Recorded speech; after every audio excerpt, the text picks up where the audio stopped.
Constable candidates, you can all join us up on the front row, in the front row of the seats here, or actually right now, I think the constable candidates could move up to the podium and take their place. You all have a name tag, and we'll do a few introductions, and then we'll get started. So you can see your name will be in front of one of the seats.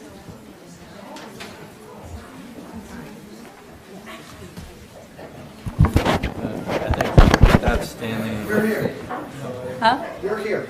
I'm here? Yes. Okay, she can take my place. Oh, I didn't even see this. Look at that. Good evening, everyone. There's more. 2, 3. Just before I start, time is of the essence this evening, and eventually we're going to have to leave this building at 10 o'clock. No ifs, ands, and buts.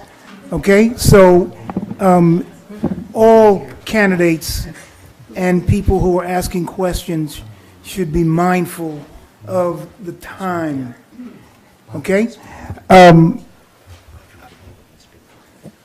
going to say good evening. My name is Arthur Conquest, a town meeting member from Precinct 6, and I'm the Vice President of the Town Meeting Members Association. Let me, if I can, introduce the other officers of the association. There's George Abbott White, and he's the president. George, you just want to stand up very quickly? I know that there's Harry Friedman. He's not here. Ernest Frey, who's the recording secretary. And Susan F. Cohen, who's the organization secretary. And she's responsible for the goodies that were served. Let me just very quickly, the purpose of the TMMA are as follows. 1, to serve all town meeting members as a nonpartisan, non-advocacy-based association. 2, to foster open, efficient, and effective participatory and democratic governance in the town of Brookline, and to increase the understanding of town meeting members and their constituents of issues facing Brookline which may come before our town meeting. 3, to gather, develop, and disseminate relevant information about town issues to town meeting members and their constituents for the purpose of providing an informed discussion of issues at town meeting. 4, to consider ways to improve the structure and process of town meeting in efficient collegiality and effective, and to encourage broad participation of town meeting members. Michael Manley, the former Democratic Socialist Prime Minister from the island of Jamaica, once said, and I quote, "Economics is the foundation of the capitalist system, but politics are how decisions in our country are made," unquote.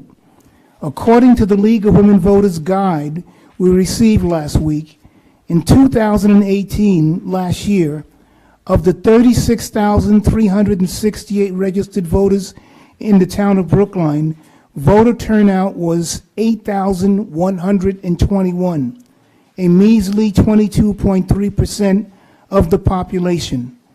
Surely a community that proclaims itself to be as highly educated as Brookline can do much better. Finally, the main purpose of the gathering of the candidates at the debates this evening is to inform the citizens we hope will find an interest and make their way to the election polls on the 7th of May, 2019. I want to thank everybody for coming, and please enjoy the evening. Thank you very much.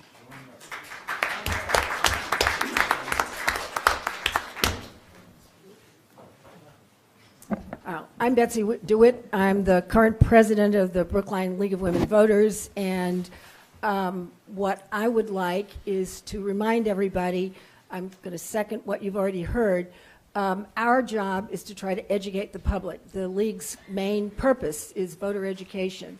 And so what we hope to do tonight is to help provide enough information so that when you leave the room, you'll have a much better understanding of who the candidates are and what their particular goals are, and in fact, it may help you decide how to vote. I just want to let you know that out in the hallway, there should have been an agenda so that you've got the names of the candidates. They will be speaking in the order in which their names appear on the ballot, which is alphabetical, with incumbents first. And when we get to the ballot question, we've distributed an explanation of the distinction between an operating override and a debt exclusion override, which is the thing that will be discussed in the final portion of this evening, not starting until after 8 o'clock. And finally, I just want to say that we will be accepting questions for the speakers on colored cards. George Abbott White, raise your hand and your cards, George, has cards, and he's probably going to choose which color, but for each group of candidates, there'll be a colored card, and you can raise your hand and we'll give you a card. You can write your question down. We are so tight for time that we want to try to make it as efficient as possible, and I hope that works. And my final comment is that we have a moderator who is an experienced Brookline League of Women Voters moderator. She's trained at what she does, and her job is to keep everybody on time, including me, although our timekeeper's doing that. And her name is Amelia Koch, and her family has been involved with the League of Women Voters. She's at least the second generation, and is one of our very most trusted members. And we appreciate that she is our moderator. There she is, our moderator. Thank you, and welcome. Thank you, Arthur. So, so we will be asking you to pay attention to Lee, and perhaps, Lee, you could at least wave at the people. Oh, I'm here. is that any better? Yes. Good. Thank you very much. So, for the people who are on both sides of this debate, people listening and people speaking, there is someone who keeps time, so they help keep us on schedule, and that would be Lee Cook-Child, whom many or probably most of you know. And so if all of you up here and those of you who will end up here would please watch Lee. She'll give you a halfway point, then she'll give you a countdown to the end, and then she'll put up a little sign that says stop. So, and if you don't, what I'm going to say is thank you. I might say it more than once, though. So we should begin, and again, we're in ballot order. Is Jane Flanagan here? No? Okay, never mind. She's stand-in for Christine. Okay. If Jane arrives, if someone spots Jane and she wants to come up, please just let us know, and we'll let her come up. Meanwhile, let's see, we have 1 minute per candidate for introductions. There will be no questions, and we begin with Joseph Figler. Hi. Excuse me. Let me just start by thanking everyone for being here tonight. I just want to thank the Town Meeting Association for hosting this, as well as the League of Women Voters. Can you hear me now? Oh, okay. yeah, better. A little bit better, yeah. So I just want to thank everyone for attending tonight. I want to thank the Town Meeting Association for hosting, as well as the League of Women Voters for hosting this event.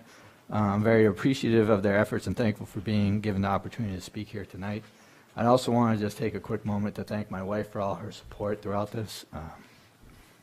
She basically keeps me going and keeps me on target with all the constable work I do. For those that don't know me, I'm a lifelong resident of the town who resided in mostly Precinct 15, which is South Brookline, but I spent a few years in Precinct 5, which is Cypress Street. I'm a graduate of both Baker School and Brookline High School, after which I went to get a BA at Clark University, and I have a master's from Brandeis. I've been a constable in the town since 2012, following in the footsteps of my father, William Figler. Thank you, who Mr. had- Figler. Oh, time's up, sorry. 1 minute goes awful fast. Yeah, I guess, especially when I can't speak into the mic. Stanley Ribbenitz. I first want to thank each and every one of you here, especially the League of Women Voters. You've been really wonderful in attitudes and way you carry on. I couldn't say anything better than saying I wish you all the best, and what I want to bring out a few issues that I have and make it as quick as I can. I know everybody's got to hear somebody, but I wanted to say that I am the longest town meeting member, constable in the town of Brookline. I've been on quite a long time. At the same time, I'm taking this last 3 years hoping to have support from each and every one. I feel really honored to be able to be around for a long time. I go back to the time when I first became, at the time I think Lincoln and Washington were just born, even though I'm only 21 years old. So I just want to give you my impression of what was taking place during my time and during the time of a wonderful other person that was very close. And most of these, I like to just hold 1 second. Thank you very much, Stanley. All right, I got to continue next time, meet everyone individually. Thank you so much, and good luck to all the candidates. And now, with my apologies, we do have someone who is standing in for Neil Gordon, and that would be Bobby Nabel. I'm Bobby Nabel, a Precinct 10 town meeting member and a board member of Brookline PACS, speaking on behalf of Neil Gordon, who's away. As a Brookline constable, Neil is the face of civil justice at the front door of our Brookline neighbors who are often in difficult and precarious situations. Constables post public notices. They also serve and execute subpoenas, summonses, civil arrest warrants, and among the most difficult of a constable's duties, occasional evictions and changes in child custody. Sorry. Constables are apolitical. Attitude, demeanor, and empathy, not policy, are the attributes that matter. Here's what Brookline State Representative and former Brookline Constable Tommy Vitolo said in endorsing Neil's re-election bid. Neil serves notices in a timely, clear, and compassionate way, often helping bring both sides to the table to avoid costly and sometimes painful proceedings. Neil is a Precinct 1 town meeting member, a fellow member of the advisory committee, and thank you. But she just waved that stop sign at us. You're not next. So, moving on, Regina Frawley. Thank you. 60 seconds, excuse me. Maybe I was right the first time. My friend Lee said that you would want to know qualifications, so I'll repeat some of what they said. Thank you. But I hope you look at the League of Women Voters guide, because a lot more of my accomplishments are in there. I hope you will read it. But I want to illustrate that until 6 years ago, I worked for the federal government, and I had to go to strangers' doors, hostile people, and I had to persuade them to do something I'm not sure I would ever do, and to do it for a whole year. And I had the highest success rate. I've had dogs sicked on me and had the owners change their mind and cooperate with me. I've been held up at gunpoint and had them decide to go away because I told them they really didn't want to do that to me, did they?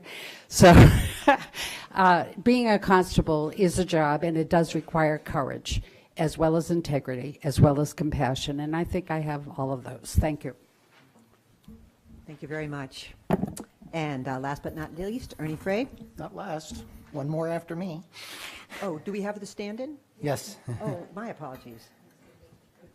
Please, you don't want to join them? Okay. All right. Ernie, 1 minute. I want to thank everybody for coming out tonight, and those who are watching on television. This will be televised. I welcome you as well. Unlike the rest of the positions you'll hear from tonight, the politics of a constable are irrelevant. A constable does not advance policy. Position requires timely performance of particular tasks, posting notices to Brookline citizens, service of documents to specific individuals as required by court process. I am not and never have been a constable. I cannot cite many years of experience as a constable. I have been taking guidance from the incumbents and retiring Constable Vitolo on the requirements of this job, and I shall continue to seek that guidance if I am successful in my quest for this position.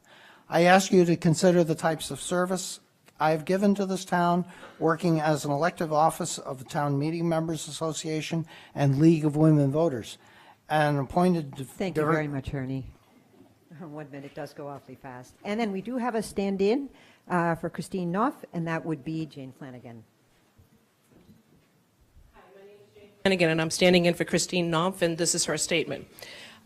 Christine and I, both town meeting members from Precinct 15. Christine has lived in Brookline for 26 years, having lived in Precinct 6 for 11 years, and now in Precinct 15. She's a registered nurse, a graduate of the Cleveland Metropolitan Hospital School of Nursing, and she also has a degree with honors in political science from Suffolk University. Currently, she works part-time at the Brigham and Women's Hospital as a nursing care management. I'm just going to brief this up given the time constraints. She's worked a lot of different positions as a nurse in critical care situations, always with underserved populations at Boston City Hospital, and most recently as a visiting nurse going to people's homes. And those are very challenging situations when you do go to a person's home, often welcomed but not always welcomed. So she shares this experience with us, and we'll be able to bring that to this to the constable position. She's knocked on many doors. She's been welcomed, not always, and she believes that she'll be able to use these skills in her role as a constable. So thank you for considering Christine Knopf for constable. Thank you. Very good. All right. Thank you all. And now could the candidates for library trustee come up?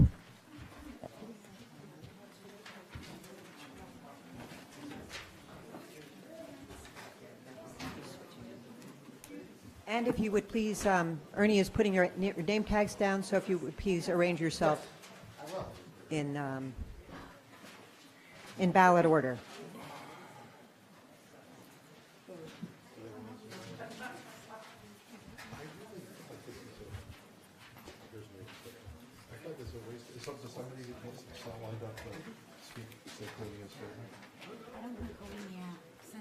She sent an email. Oh, she did? Yeah. Ernie, do you know what Tony is? Did Queenie send it? Else, or should I read it?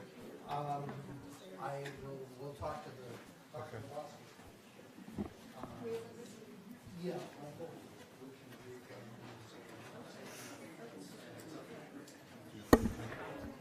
Do you have it, or do you want me to do it, or? We don't have one. Oh, I have her statement. Okay, fine. Great. I can, okay. You will be allowed to read it. That's great. All right. So this is going to be one, for this segment, we're going to have 1 minute per candidate again. There will be no questions because this is an uncontested ballot. And Michael Bernstein, if you would begin. Hi, I'm Michael A. Burstein, and I've been on the library trustees now for 15 years. It's an uncontested race, so I would encourage you to vote all four of us back on the board. We're great people. We do great stuff. You know, I mean, just look at the Coolidge Corner Library. We've all been part of doing that renovation. A few years ago, we were all part of hiring a new director who's been doing a fabulous job with the library. We're all very concerned with all the issues on the library, including the issues of making sure that the library will meet the 21st century as well as the 20th. Yes, we're always still going to have books, but we also move into digital things. We move into the library things, cake pans. If you want to know more about me, my wife, my two twin daughters, 9 years old, you can find me at bursteinforbrookline.com. Please hold the applause. Now, Michael, would you care to read the... Yeah, I have a statement from the second candidate, Quinia Givens Martin Page. She says, I have served on the Board of Library Trustees for the past year, and I also have 3 years of experience serving as a town meeting member. In serving as a member of the Library Board, I value how we enrich our Brookline community and quality of life by having diverse representatives that reflect the beauty of our diverse Brookline. I similarly value transparency in our governance. To enable more transparency and greater engagement of Brookline residents, I have supported online access to various public meetings. As secretary for the board, I have had the opportunity to be a part of keeping our meetings transparent to the public, in part through our meeting minutes, which are accessible both at the library and online. I continue to see our libraries as more than keepers of historical collections and books. They're spaces where we curate our culture and highest technologies, democratizers, in a world of increasing disparities between the haves and have-nots, essential community spaces across ages, genders, orientations, ethnicities, and physical abilities. Accordingly, we must continue to well-fund and advocate for our libraries with your vote. I look forward to doing just that. Thank you. Again, that's the statement of Coinia Givens Martin Page. Thank you. Pooja Mehta? Thank you so much. I want to thank the League of Women Voters and the Town Meeting Association as well. My name is Pooja Mehta. Thank you for allowing me to serve in I'm going to start my third term if you'll vote me in again. I'm the most recent chair of the library board, and with my colleagues, I served on the selection committee for Sarah Slyman, who's the newest director that we hired after Chuck Flaherty. The Coolidge Corner we're very proud of, and there's a lot more work that needs to be done. A lot of the other capital needs are still coming down the pike, and I've been very lucky to work with a number of you on the advisory committee, and I hope to see another 3 years. Thank you so much. Thank you. Judith? Hi, I'm Judith Vanderkay. I've been a library trustee for several years now. I'm a longtime Brookline resident and homeowner since 1983, and I love our libraries. I think they're wonderful places, and I think our staff does a marvelous job in serving our patrons. And one of the things that I value about our libraries is every time I go in one, I'm struck by the diversity of the community that we serve. People of every age, all walks of life, all different ethnicities, and I'm proud that we are able to deliver them what they need through our libraries. I'm also pleased to be serving along with Michael on the Committee for Hours and Staffing, which I hope will be able to work successfully to bring additional hours to Putterham, which I think has been given short shrift in that department for the last few years. So I ask for your vote. Thank you. Thank you all very much.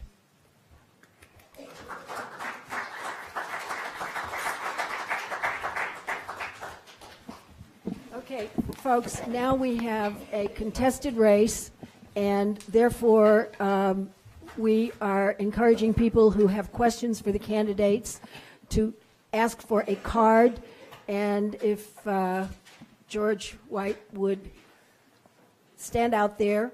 If you're interested in asking one of the two candidates for Housing Authority, please raise your hand. You'll be given a card. You need to write your question down, and then our moderator will ask the question directly to the candidates.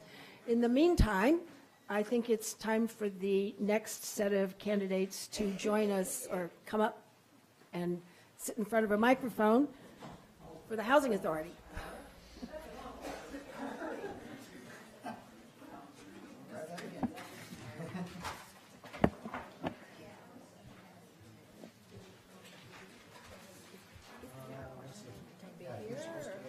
Want me to be there? I'll be there. I'll be wherever you want me. All right. Sit in the right spots here. Good luck.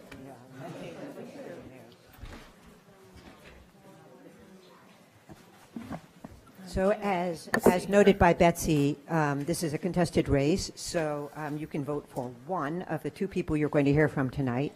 And we are going to begin with the incumbent, Joanne Sullivan, who has 2 minutes to address her candidacy. And please keep an eye on Lee. I sure will. Thank you very much. Hi, everybody. Thanks to the League, and thanks for everybody for coming out this evening and listening to our candidacy this evening and our statements. My name is Joanne Sullivan, and I'm running for re-election to the Brookline Housing Authority as a commissioner. I've lived and been a homeowner in Brookline since 1997, and I've worked for 20 years advocating for affordable housing and community and economic development for the Federal Home Loan Bank in Boston. I served several terms as a town meeting member from Precinct 3, and also on the boards of Brookline PACS and the Brookline Community Foundation. I currently serve on the Land Bank Study Committee and also on the Board of Commissioners for the Housing Authority. The BHA provides low-income seniors, families, and people of all abilities with safe, decent, accessible, and affordable housing in a community very rich with opportunities. Our properties are regularly inspected and closely regulated by state and federal government agencies, and we consistently receive high-performance ratings. We are indeed fortunate to have the confidence and support of our residents and also of the Brookline town at large. I'm proud to have worked closely with the 4 other commissioners on 3 things: overseeing successful development of the first new affordable housing in Brookline in decades, the initiation of a comprehensive program to rehabilitate our federal housing units, and the expansion of resources and support so that our diverse community can thrive here in Brookline. I'm proud of my long-time involvement in and commitment to the Brookline community, my endorsement by Brookline PACS, and many town officials, activists, friends, and neighbors. For more information about me, please visit www.sullivanforbrookline.com. I respectfully ask for your vote on Tuesday, May 7th. Thank you. 2 minutes. Deborah Brown. Hi, my name is Deborah Brown, and first I'd like to thank the League of Women Voters, the Town Meeting Members Association, and everyone that's here live on television or virtually. Very quickly, I've been in Brookline for approximately 20 years. I'm a homeowner. Professionally, I'm an environmental attorney where I have focused on economic development issues as well as health and safety issues. In Brookline, I've been involved in a variety of efforts. One was the renaming of the Coolidge Corner School. I have been involved in the process of organizing a group to eliminate racism in Brookline. I have been involved in a project that right-sized the Holiday Inn because what they had proposed was entirely too large. But I want to get to the question of why am I running? Well, I'm running. I don't know if you all saw some pictures out in the lobby. I'm running because public housing has a problem. In particular, the family housing. When I went in, I cried Easter morning having been in some of those units. And very quickly, what I saw were no screens on windows. I saw mold, and I don't mean just a little mold, but lots of mold. I'm going to clip through this as fast as I can. Chipped asbestos-contaminated tiles, poor maintenance. What would I do? I think we need to start listening to the tenants. The people that live there actually know what it's like. I think also what we need to do is to really take a step back and ask ourselves, how are we comprehensively going to address housing? Not just for low-income people, but for those moderate-income people. So I would appreciate your vote. I have lots more to say about this, and thank you for the opportunity. Thank you very much.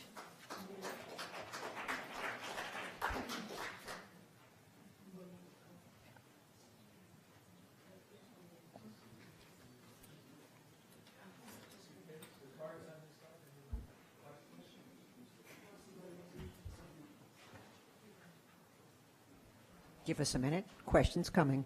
Uh-oh. Oh, no, that's a good thing. That's good. So what I'll do is each of you will get a chance to answer the question. No matter what the question is, each of you will answer it. Okay. And I'll just keep reversing the order. So essentially you'll answer 2 questions and then it'll go back the other way. Fair enough. Thanks.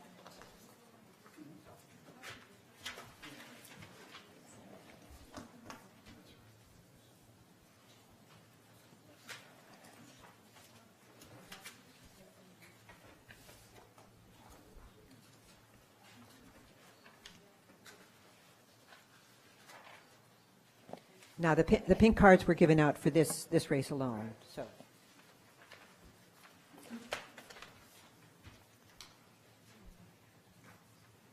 all right, Deborah, let's begin with you. How can Okay, can you hear me now? Okay, good. I'll do my best to stay without moving. How can Brookline add more affordable housing? You know, there's no one or easy answer to that question. One, I think that we need to understand that housing is, I'm starting to think that housing in Brookline is as important as food, and that it dictates your life. And so one of the things that I would actually begin to do is to look at some of the examples that Boston's trying to implement. We've got Newberry College. That's one spot that I think we should begin to think about affordable housing. I think that we should consider our density. We have areas where there's a one-story facility there that could be 2 or 3 stories, 3 or 4 stories, because we have senior citizens that actually might want to leave a 5,000 square foot home if they knew that there was somewhere for them to go. So I think that I would start there. I'd look at the finance end of things as well. I mean, if there's a way that we could begin to underwrite some of these larger scale projects, then I think that we might be able to actually get more engagement around that. And I don't think that 40B is the answer. I don't think that 40B is the answer. Thank you. Joanne Sullivan. Yes. One example I can give is that in 2016, the Brookline Housing Authority opened 86 Dummer Street, which is right over near our Egmont and Trussman family properties. Those are certainly examples of the type of property that we can develop as new affordable housing here in Brookline. There are 32 units there, 2 of which are accessible.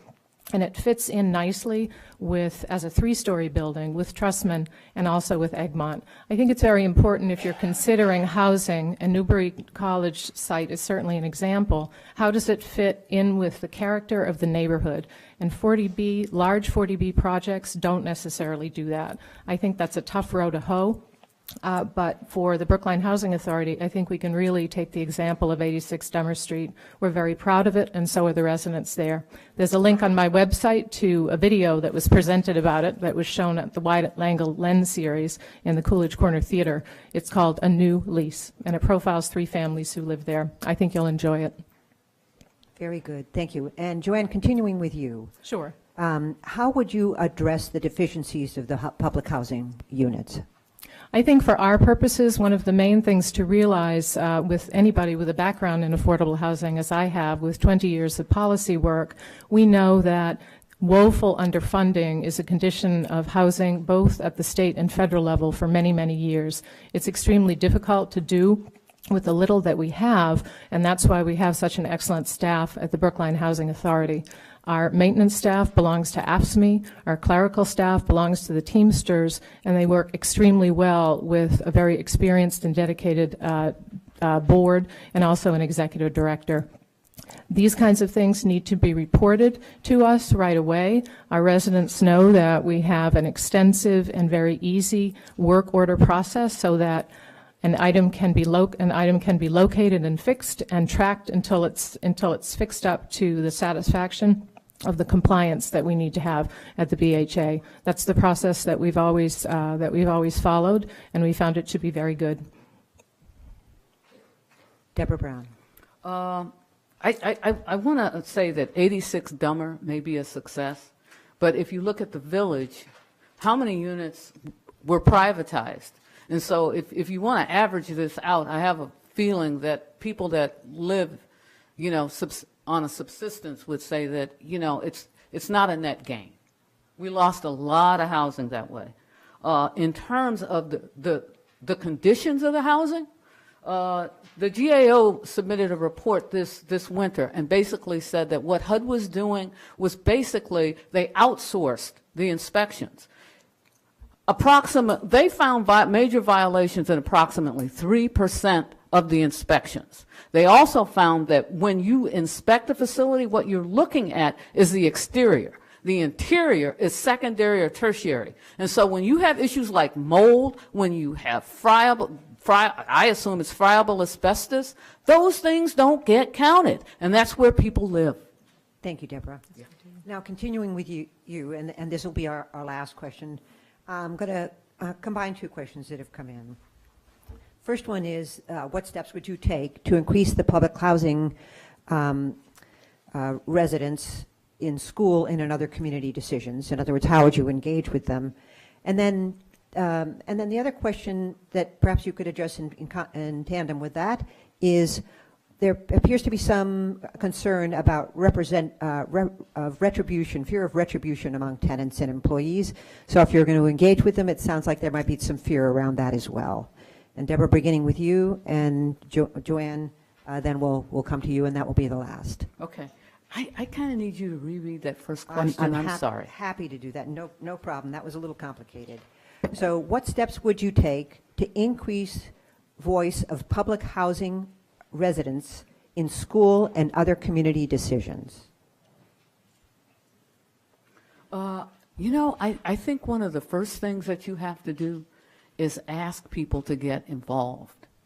We have people in public housing that are very engaged. The problem is that, it's hard. It's hard. When I think about the issue, we have to redouble our efforts to engage people. My life is relatively simple. I don't have a lot of drag in my life. And if you are poor, day-to-day decisions, they're tenfold. And so I think we need to recognize that.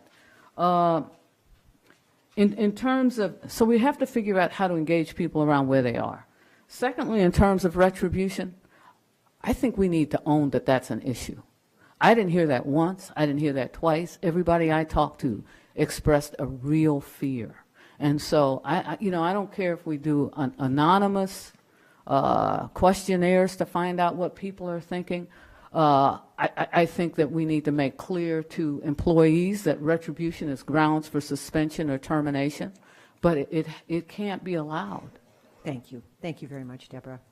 Joanne? Well, I would certainly agree with you on that, and I think at the BHA we certainly do pride ourselves on an open line of communication. Certainly our residents are encouraged at our open meetings to attend and comment on our agenda. There's a section for open comment where any question is answered, and if we can't take care of it there, we will continue with it later. I can mention that. And as far as the rehabilitation that we're doing, starting with 61 Park Street, we have had extensive community meetings at 61 Park Street so that people know exactly when something is going to happen and how it may affect them, if at all. We're very proud of that. We're also proud that we've had an extensive community involvement with our residents so that we've been able to take their feedback in order to make this very intensive rehabilitation top to bottom more wholesome and also more holistic with that inclusion. So I would certainly point to that. For more information about that, you can certainly go to the BHA website where our chairman, Mike Jacobs, and Patrick Dober have put together some statements on these issues. Okay. Thank you. Thanks very much. And thank you both. Thank you. Thank you.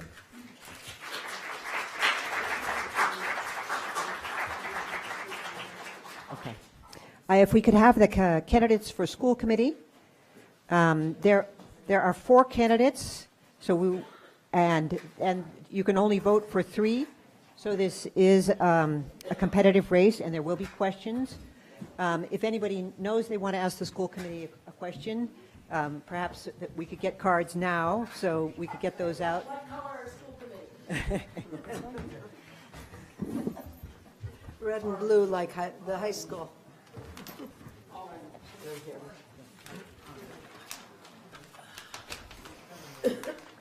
All right, so those cards will be going around. Raise your hands if you know already that you want a question. Glad to have the 4 of you up there. Thank you very much. And we're going to have opening statements of 3 minutes per candidate, and then we'll have questions to follow, and the questions will be 1 minute, and each candidate will have an option of answering each question that comes forward. So no matter how it's targeted, each candidate will have a chance to answer those. And again, we are in ballot order, and the first speaker will be Helen Charlupski. It's Thank you very name, much, like Helen. Smith. Yeah, I'll trade you. Hi, I'm Helen Charlupski, and I'm up for re-election to the Brookline School Committee. I'm hoping everybody can hear back there. You can't? Okay, we got to really hold this. Now can you hear me? Okay. During my lengthy service on the school committee, we've faced many challenges, but none more difficult than what we will confront in the next 3 years. We're facing a structural deficit in the budget due to the demands of 40% increased enrollment and undiminished pace of largely unfunded state and federal policy mandates. Another area that has and will demand a great deal of school committee time and effort is the three-pronged solution to the overcrowding at our elementary schools. That is building Baldwin, building Driscoll, and partnering successfully with the MSBA to renovate and expand Pierce, as well as the addition renovation at the high school. Lastly, we need to find a permanent home for BEEP, for our wonderful early childhood program, in order to stop paying rent in synagogues. It's not appropriate for public school children to be in synagogues. They're wonderful spaces, but it's really not appropriate. My institutional knowledge, along with my experience, is needed to make sure that all three of these areas are addressed in a financially responsible manner. That puts quality education, students, and teachers at the center of decision-making and builds buildings that will last for 50 years. Many of you might ask, why do I still want to be on the school committee after 27 years, especially with everyone criticizing you all the time? That's Brookline. I would like to talk about my education, about why education, is important to me, and giving back to the community is also important to me. I'm an immigrant and a refugee to this country. I became a citizen when I was 5 years old. My parents were from Poland and Jewish Holocaust survivors. Most of my family was killed in concentration camps during the Second World War. I know what it's like to have parents who have an accent and who don't understand the American educational system and who never finished high school. I was first in my family to graduate high school and college. I was fortunate that my parents valued education. They also valued volunteering and social justice for those less fortunate. These values were instilled in me. I benefited from an excellent public school and public university education. My master's in social work has provided me with skills that I've used throughout my time on the school committee.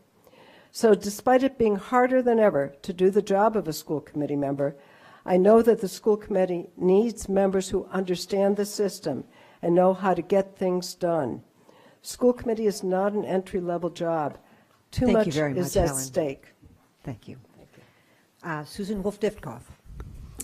Good evening. First of all, thank you to the League for having us. It's a pleasure to be here, to be talking about public education in a town that values public education as much as we do in Brookline. My name is Susan Wolf-Diftkoff. I'm running for re-election to the school committee. Just a little bit about me personally. One of my mothers was a teacher and a union leader in the Detroit public schools for more than 40 years. My other mother is a pediatrician. My father is a physician who specialized in heroin abuse and rehabilitation in Detroit in the 1970s and 80s. Growing up, I learned firsthand that caring and inclusive educators and adults are absolutely essential to creating powerful educational experiences for all children. Most of my philosophy revolves around having a creative, a joyful, and an inclusive whole child education. And that to me means equity and challenge for every student, struggling students, advanced students, students of color, students who are low income, students with special needs. It also means to me a strong wellness policy, a strong restorative justice culture rather than a discipline and punish culture, anti-bullying practices, anti-racism practices. And for me, these are not slogans. There are things that under every single thing that I've just mentioned, I can point to specific examples of things that I've worked really hard on over the last 11 years. It's not a slogan. It's not an ideal in the abstract. But for me, the goal ultimately is to prepare our critical thinkers for life and strong democracy and citizenship, which we need now more than ever. Over the last number of years, the last 3 years, I've focused on a few things. One is chairing the high school project, which is just this incredible group of award-winning architects, educators, parents, neighbors, commuters to design and build a beautiful new high school, which is the crown jewel in Brookline, that is smart growth, commuter-friendly, and it's state-of-the-art science, maker classrooms, as well as important, valuable community spaces, such as performing arts, Cypress Field, the tap and gym and the pool, and more. It's really a full community resource, not just a school.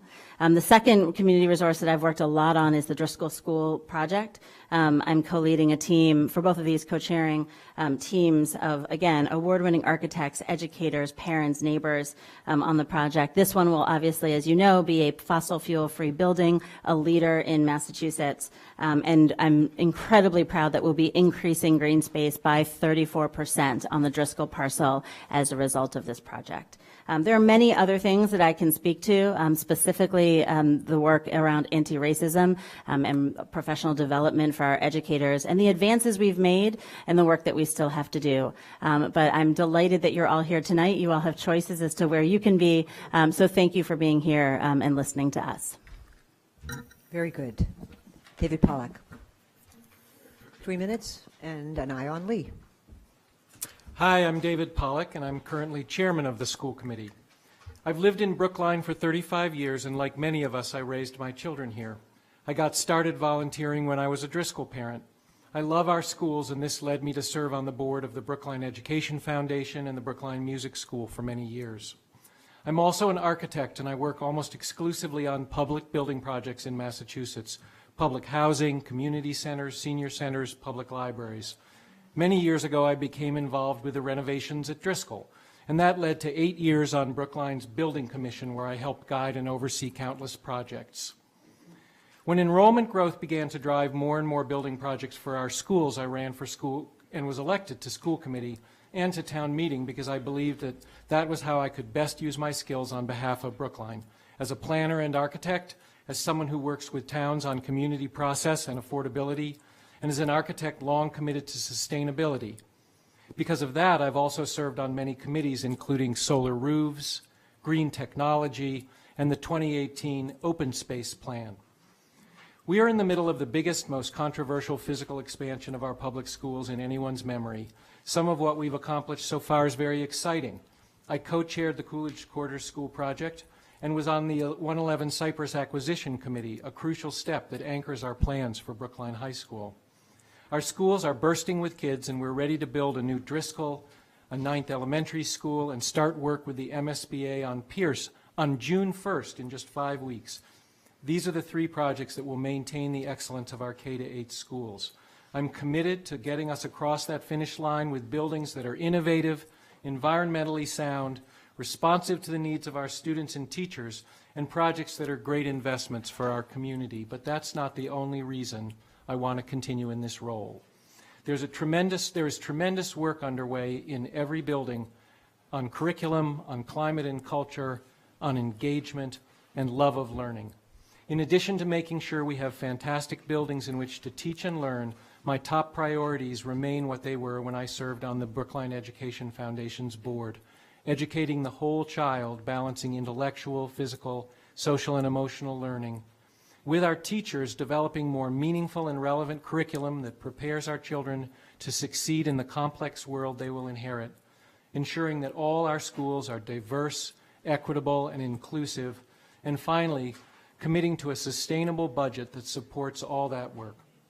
School committee members are elected by and accountable to you, the voters, but our primary responsibility is to all the children. I think about this every day, and it informs how I address every question and challenge that comes before us. I ask for your vote on May 7th so that I can continue our efforts to build the schools, both the structures and especially the important and exciting things that go on inside them that our community and our kids deserve. Thank you. Thank you very much. Sharon Abramowitz, 3 minutes. Thank you. As some of you know, I came here in 2016 from the University of Florida, where I was a professor of anthropology and African studies. We left Florida to come to Brookline for the schools. I have 3 children, 2 of whom are legally blind. They have a condition called achromatopsia. And as my oldest child entered the public school system, we learned what it was like to be unable to secure services for our child as she was trying to learn how to read. Brookline was our answer, and since we've arrived here, our experience has been nothing short of extraordinary. And I think that the experience that we've had putting our children in the schools really defines what it is that we hope Brookline can be for all of its school children. What I can tell you, I can also tell you a little bit more about me. I have a master's degree in sociology. I have a PhD in anthropology from Harvard, and I've done postdoctoral work in epidemiology. Today, I'm an internationally recognized expert in community engagement, and I work on community engagement in epidemics, humanitarian disasters, and areas of conflict. I understand that there really is no circumstance under which community engagement can be made secondary to other policy priorities, even under the most urgent circumstances. We've heard a lot about what it is that we think the appropriate role of the school committee is. And what I really want to emphasize is that the school committee is not a job. It is an elected role. And it is through these elections that we make choices about what it is that we want to see embodied in our schools for the future of our children. The school committee's principal role is to bring the values, the ideas, and the priorities of this community into life, into policy, and to ensure that those values are being realized both through the practices that we choose to advance and the practices that we choose to withhold support for as we administer our schools. I have a few key priorities that I'd like to tell you about. The number one priority that I have is I think that we need to understand that our educators are under extraordinary stress and that we need to repair our relationships with them.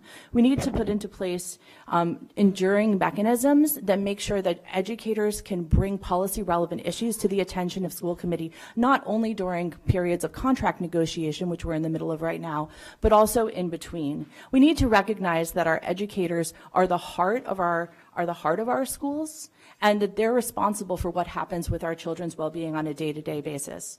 I also prioritize inclusion, equity, and access for all children, and that includes special needs children.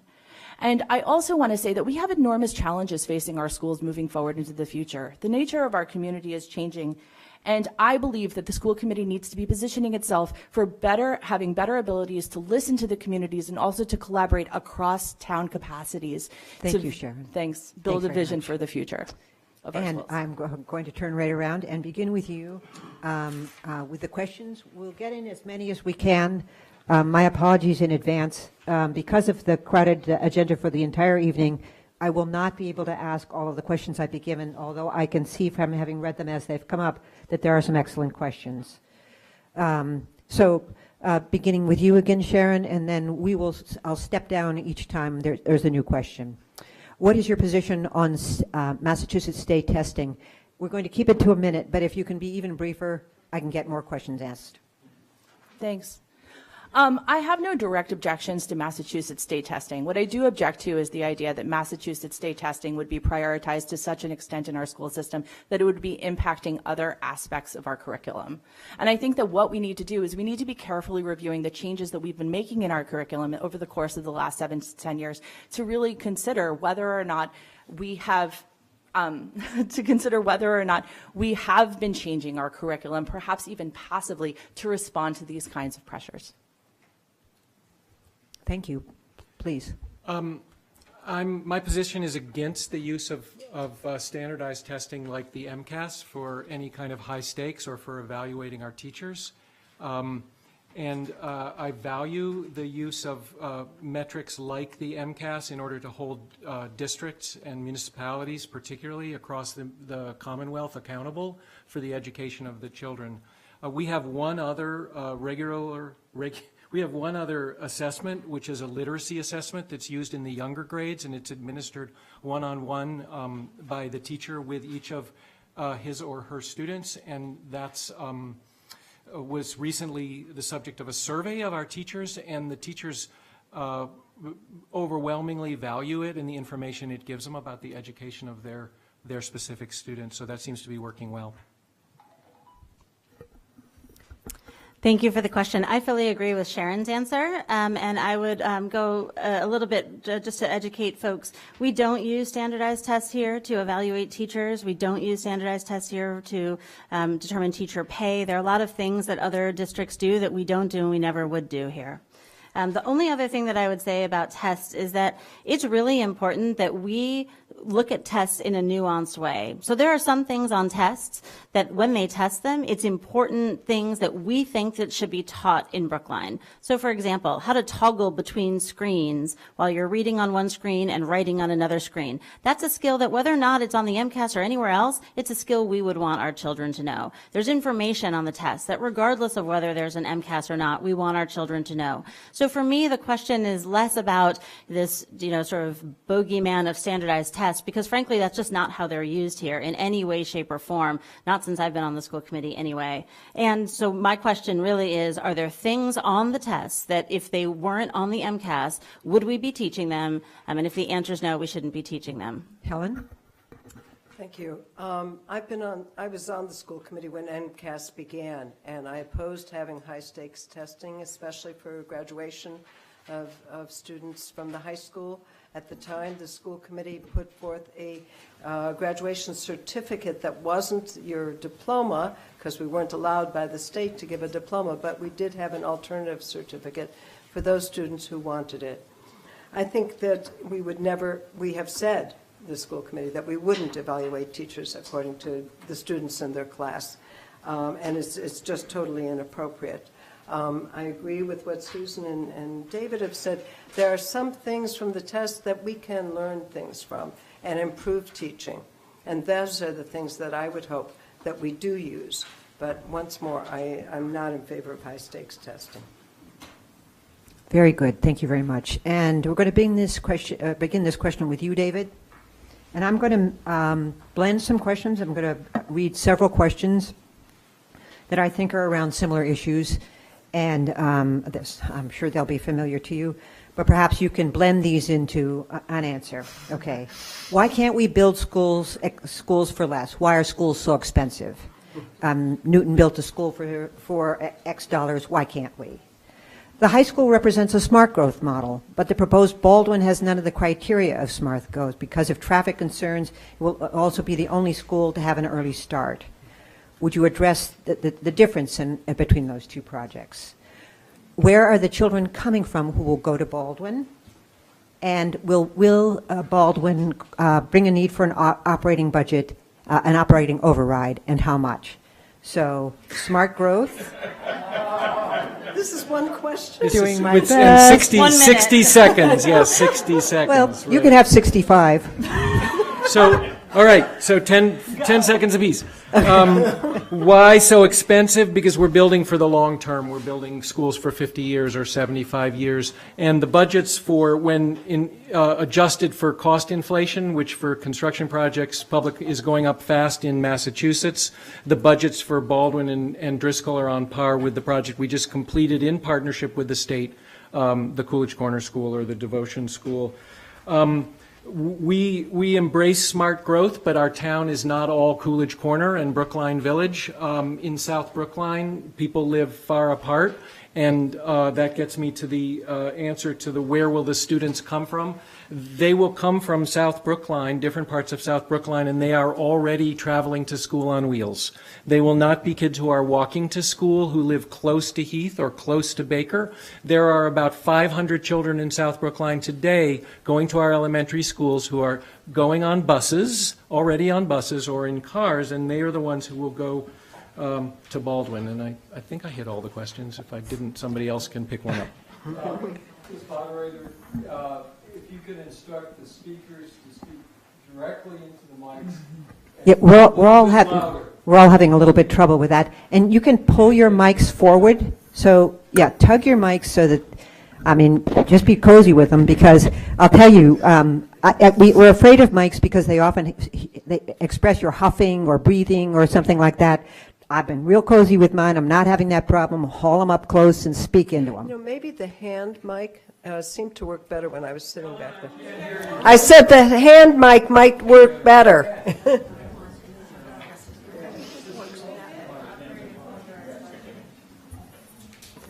Susan. It's okay. I'm fine with this one.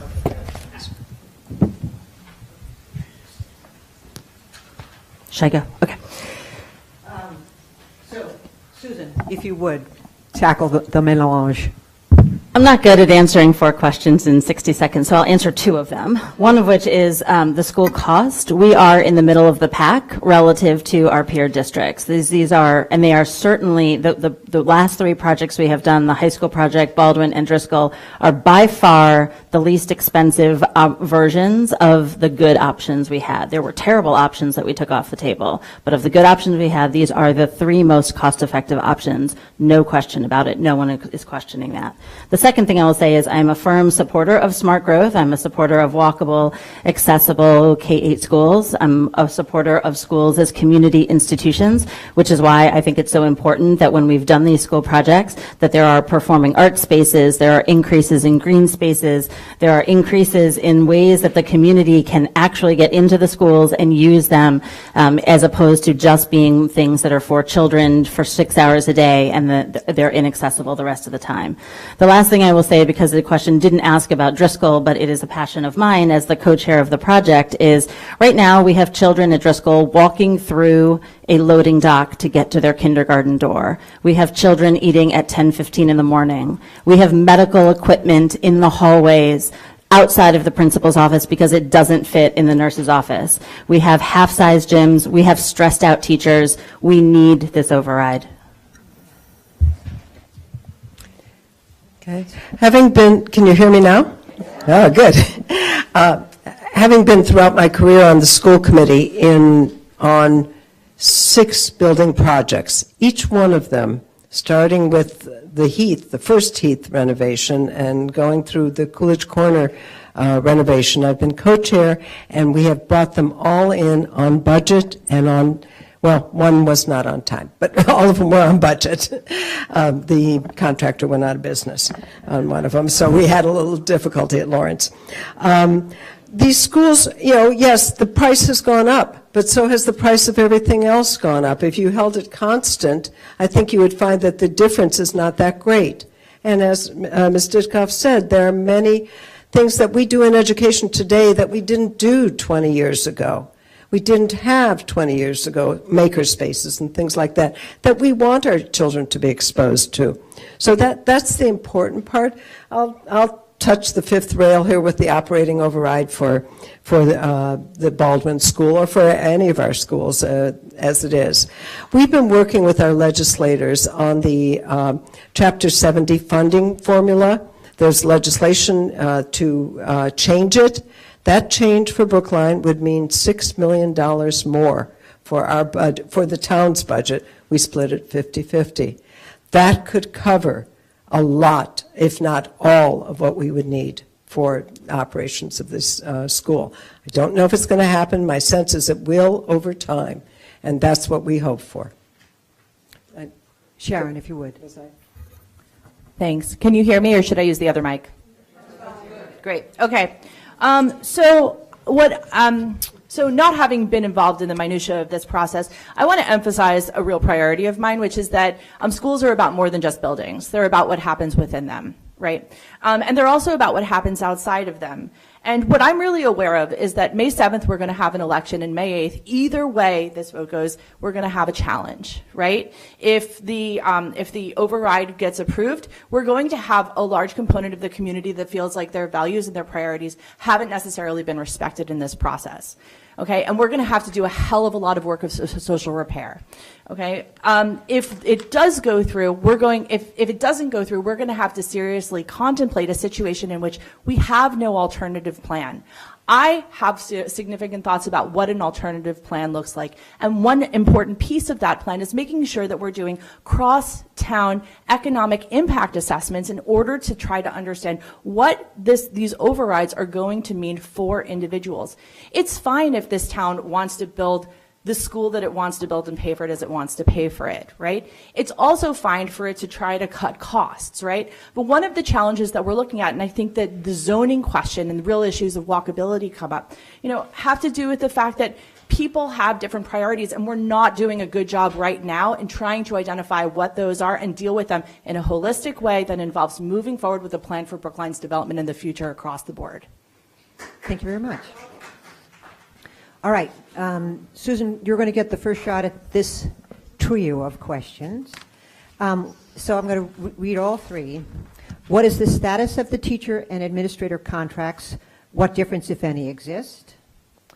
For those candidates who oppose silent union representative in contract negotiations, what are your objections? And do you support Brookline educators' negotiation team desire to have open bargaining with small groups of their members? Thank you for the question.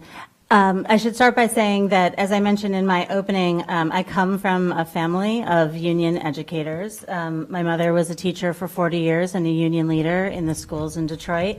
My mother-in-law was a teacher in New York and in New Haven in the teachers union. My grandmother was a high school teacher in New York City, a high school French teacher. My father-in-law, as I learned recently, was not only in the Teamsters, but he was also in the United Steelworkers Union. So for me, union runs deep. I will also say that for me, what I've been most interested in is the notion of interest-based bargaining, which I've been quite disappointed has not been part of the discussion. Interest-based bargaining, by all accounts, is a professional process. There's training, there's mediation, there's you spend a lot of time, and that's the main knock against it. And what I've heard from the people who've done it is that it leads to a much, much better answer. The trade-off being that it takes a long time, but frankly, this is taking a long time. Please, Helen. Thank you.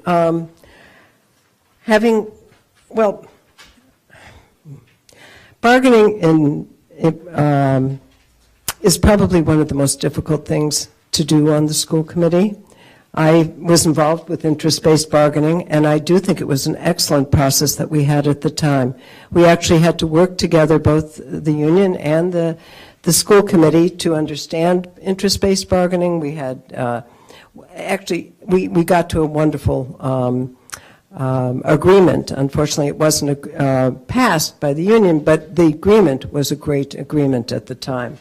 I think that open bargaining, my sense is, I'm not sure that it gets us to a result quicker than any other kind of bargaining. And I think that we really need to find something that works for teachers and for us. Our teachers are the second highest paid in the Commonwealth. And I think I'm proud of that. I think that that's really important. And we keep our teachers, and that's important too. I think there are issues that are there now, and I think those are things that we need to work on. I'm not sure if they're contract issues or something that we need to work out. Thank you very much. Sharon. So I'm not privy to the details regarding teacher contracts, but here's what I have to say about this. Presently, we have a closed model of negotiation in which there's a limited number of negotiators from the school committee side and a limited number of negotiators from the union side, and there's no visibility on this. This has resulted in a situation in which we effectively have developed a hostile relationship with our teachers' unions, and I think that that's a bad place to start. Right? I think we actually need to do a reset on the ethos of how we see the unions and the role that it plays, not just the unions, but our teachers and the roles that they play in our schools. And we need to start treating it as a long-term partner. In order to get to that end, I actually think that we need to recognize the fact that we're not starting from a position of neutral right now. We're starting from a negative position. And in order to rebalance that, I think we do need to move to a position of having silent observers. But I want to clarify that I think that we need to have silent observers on both sides in order to expand transparency for both the community and for the teachers. And I think that by starting to do that, we can move towards a point where there is a greater environment of trust and collaboration and participation. Thank you, Sharon. And David, you have the last minute. Our teachers are the most valuable and valued, for me, part of our school system. They're where the work happens in our classrooms with our kids. And what kept me on the Brookline Education Foundation board for 10 years was the sense that I was making a difference in supporting our teachers, both in terms of their own understanding of the community's view of them and in a shared view of the professional status of teachers, which isn't always valued in our society. I deeply want a fair negotiated contract with our teachers. I want it in the most effective and way possible that fosters communication and collaboration and fairness. And I'm not clear what that methodology is, but I certainly have the same interest that Susan has in the idea of impact-based bargaining, which has some promise. Interest-based bargaining, which has some promise. Thank you all very much. That's it. Yep.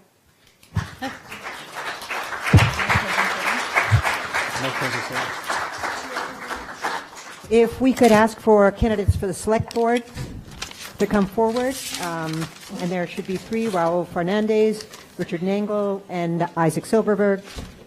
And we are going to have 3-minute opening statements from our three candidates, and you can vote for one, so this is a competitive debate, and we will also have questions for this debate. So we're passing out cards. So if I can just say one thing, as the select board candidates are coming up, I would just like to say that I was personally disappointed that we did not have any questions on race in the public schools of Brookline, and I do hope that race is a question that gets asked in the select board conversation. Feel free to put in a card. Roll is there. Oh, you're yes. Yes. You are here. I'm alphabetical by the way you appear on the ballot. Sounds good. It's not. I'm here. Yes. I'm not trying to discriminate. 2 new seating arrangements tonight. That works. Okay. No, you want? Yeah. Thanks. Hands if you want a card, because you know you already have a question to ask.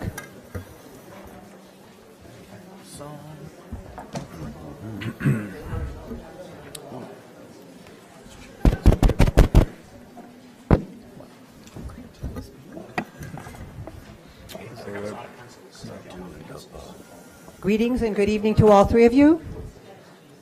Know and love your timer, Lee.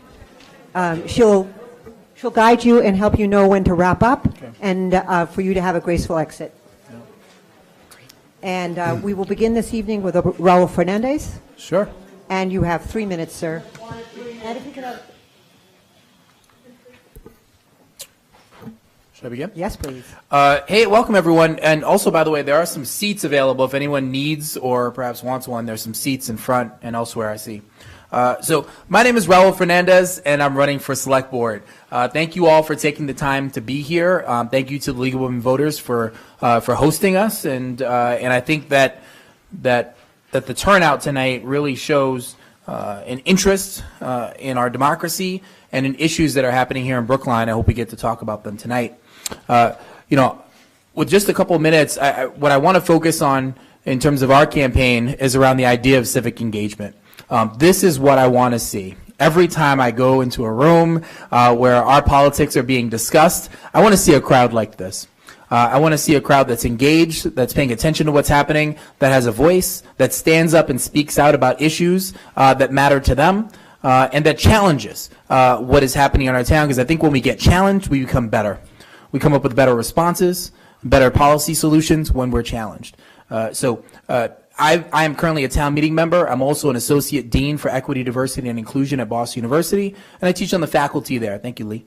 I teach on the faculty there at Boston University with graduate students. My most popular class is diversity and justice in education, and I think justice is an important part and should be an important part of every conversation that we have, and that's what I want to use my time to talk about. What is just? Right now, I don't know that we have enough people involved in our governance to really know that we're making the best policy decisions that benefit everyone in town. So, for instance, when I first ran for town meeting, one of the things I looked up was the voter turnout from the year before. And in my precinct and around town, it was 6%. To me, that is just shameful. And we cannot say that we are making the best decisions for everyone in town and that all voices are heard when 6%, and this is of registered voters, are actually coming, only 6% are coming out to vote. We know that those numbers go higher in years like this where there are more contested elections and certainly an override on the ballot, which will drive some, but that shouldn't be the only reason that people come out to vote. I think there's two key reasons for this. One, we as a town don't do a good enough job of actually explaining how our government works to the people who live here. You cannot make your government work for you if you don't know how your government works, and we need to do a lot better of that. The second piece is when people want to get involved, we have to find more and more pathways for them to get involved. We have boards, committees, and commissions, but we've heard from too many people that they've applied and never heard back, or that it's taken so long to hear back, or they've been rejected and not told that they were rejected. This, to me, is emblematic of the lack of attention to the issues of getting more and more people involved in our governance. So we'll talk about a lot of issues tonight, I hope. We'll talk about the environment. We'll talk about issues related to the schools and many other issues. But I think key to all of this is making sure that we have people who believe in our government and who are involved in our government so we can make our government work. Thank you. Richard Engel, 3 minutes.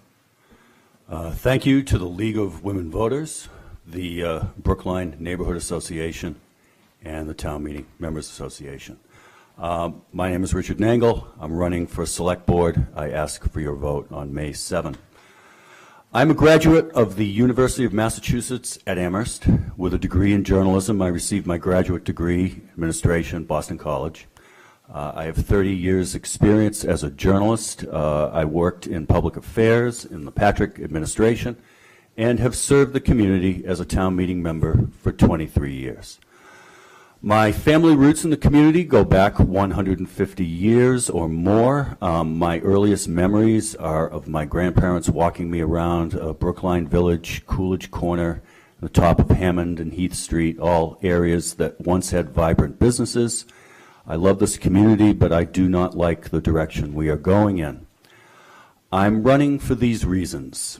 We are losing our economic vitality through high taxes and rents that are crippling our business community and forcing our residents out of town.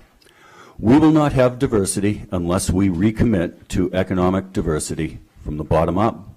We need a solid and unwavering commitment to addressing climate change without pulling any punches. We should support green and smart building and complete streets. We must prepare our infrastructure for the worst. Excellence in public education means addressing overcrowding immediately by purchasing Newbury College and moving classrooms there as soon as possible. We are in a cycle of tax overrides that is unsustainable and embarrassing. I am looking forward to the recommendations of the Brookline Fiscal Advisory Committee, which is charged with looking at this issue. We need real affordable housing, not the fake 40B kind. We must strive for a community where our seniors can age in place and where our town workforce can afford to rent or own a home. Our public housing is in disgraceful condition, and we have an obligation to address this matter directly. I want an open government that listens to public input.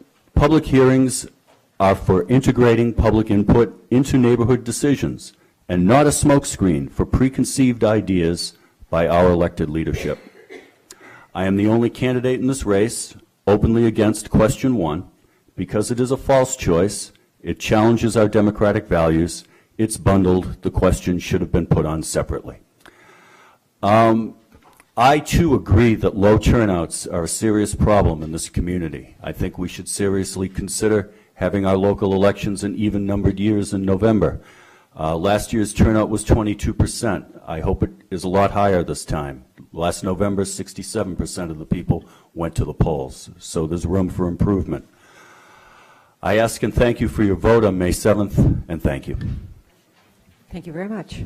Isaac Silverberg. Good evening, everyone. And thank you for taking the time to be here this evening. And thank you to the League and all of the other organizations that have helped make tonight possible. My name is Isaac Silverberg. I'm a Brookline Schools graduate and town meeting member, also member of the Green Caucus. And I'm running for Select Board because I want to see Brookline continue the work of being an equitable, sustainable community of opportunity. And that community of opportunity encompasses several things that are part of many of our daily lives. So that's our schools, Those are our housing options, that's our transportation choices, as well as our commercial centers. And what I want to do on the board is I want to be as proactive as we can and think long-term and strategically about how we move all of these things together. I'm very supportive of the schools. I'm the only candidate who endorsed both the high school expansion and this year's elementary school projects. But I don't think that Brookline, as much as we love our schools, is a one-issue community. And I don't want to be a one-issue select board member either. So let's talk about how some of those things can work together. When it comes to our commercial centers, we see small and local businesses that are being priced out of our community, and new businesses are struggling to open. We have a structural deficit that Richard mentioned that we struggle to close and often have to do it by going to the voters for overrides. We also are a community where it's becoming more and more difficult for folks to age in community. And for folks like myself, who might have grown up in Brookline, might have not, to live here as adults or move here before they have kids in the schools. And so I'd like to be as proactive as we can about addressing all of those things in a comprehensive way. One example of a way that we could do that is we could encourage more multi-story commercial development. So if you're familiar with Zoftig's, for instance, you know there's a HealthWorks above it. It used to be a Barnes & Noble. And what I'd like to see is maybe some more opportunities like that in town, where we can zone the floors differently so that businesses that provide an income and stability to landlords, for instance, could be on the second floor, and make space for communities that we all love as a community, like restaurants and small and local businesses on the first. That's the kind of thinking that I'd like to pursue as a member of the board. So the last thing that I want to touch on very briefly is accessibility. I have literature out on the table, and I hope that you all take some as you leave. And you don't have to keep any of it except the bottom. That's my personal phone number. It's my cell phone. If you have any questions, any concerns before the election, after the election, I want you to give me a call. Send me a text. As a town meeting member, I've held office hours in the community, and that's something I'd like to expand on as a select board member. And so I'm looking forward to the questions this evening, but if we don't get to the one that you had in mind, please reach out. Thank you. Thank you all very much. So we have received a group of questions. We're going to thank you. We are going to start, Isaac, for the first question with you. And this question relates to what would happen if, actually, I'm going to read again a series of these that are closely related. So if question 1 fails, would you agree to bring back the Driscoll override with a 35-day period, yes or no, with qualifications? If question 1 fails on the ballot, and if you're elected to the select board, would you call for a new vote to fund Driscoll and Baldwin as separate projects? If I support the override, how can I vote for a select person who does not? And do you think we should have studied the impacts of on our low-income residents before putting such a large debt question on the ballot? And Isaac, we begin with you. And just for the record, how much time do I have for this? 1 minute. All right. I think we've established you have 65 seconds. 65 seconds. Okay, great.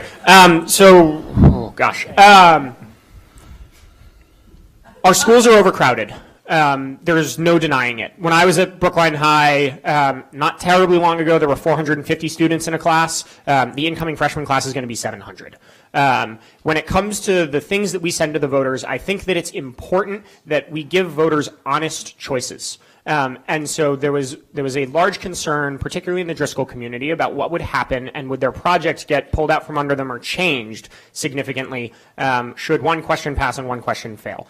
Regardless of what we send to the voters, I would like to be able to give them an honest, comprehensive choice. So that means they're getting a question that will solve as much of the solution as possible. They understand what the other components of that solution are going to be, and with any combination of outcomes, I'd like to provide the voters with a plan for what's going to happen under those scenarios.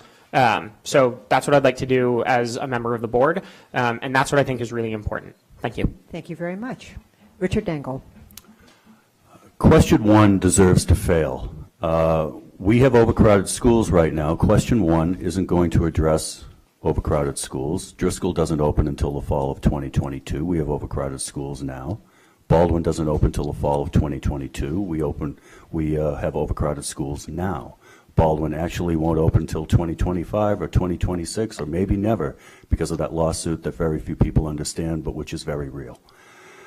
I walked through Newbury College with Bob Weintraub, the former headmaster of Brookline High, and you know, he is not an architect and admits it, and he also sees that Newbury is close to Driscoll, and I'm sorry, to two other schools, but he said it's a two-section elementary school right now. We could use this right now. So I think that if the question fails, I would bring Driscoll back absolutely 35 days for a vote, no question about it, and no one should put forward any fear tactics that somehow Driscoll's going to be a 5-section school if this thing fails. Not going to happen if I'm on the board. Raul Fernandez. So I will be voting yes on question 1. I hope you will too. We have an over-enrollment crisis that needs to be addressed. And I will say this much, is that none of us should be so entrenched in our position that we are not in a position to move forward based on what the voters decide.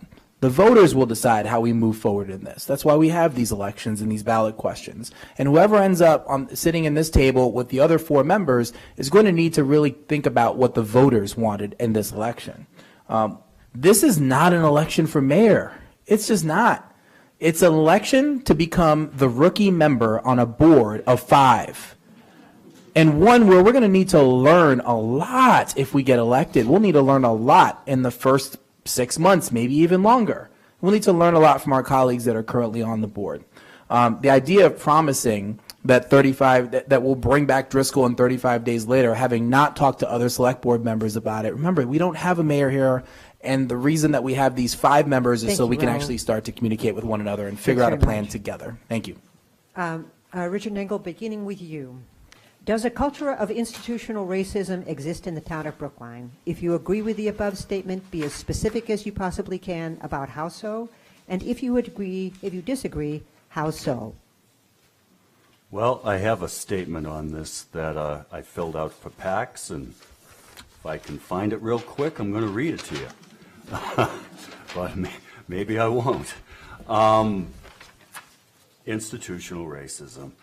It is perfectly legitimate to say that the inept manner in which the Select Board has handled employee complaints of racism has contributed to a perception that the town is racist. While that may fall short of a culture of institutional racism, I don't know of another town in Massachusetts where 3 black public safety employees have alleged racism and sued the government. As a Select Board member, I would address these personnel issues, which hopefully will never happen again, in real time for the purposes of ironing out differences so that we can have a fair and decent working environment in our community. The Civil Service Commission mentioned the Select Board chair as having put forth a false statement with regard to the Gerald Alston case. That is disturbing.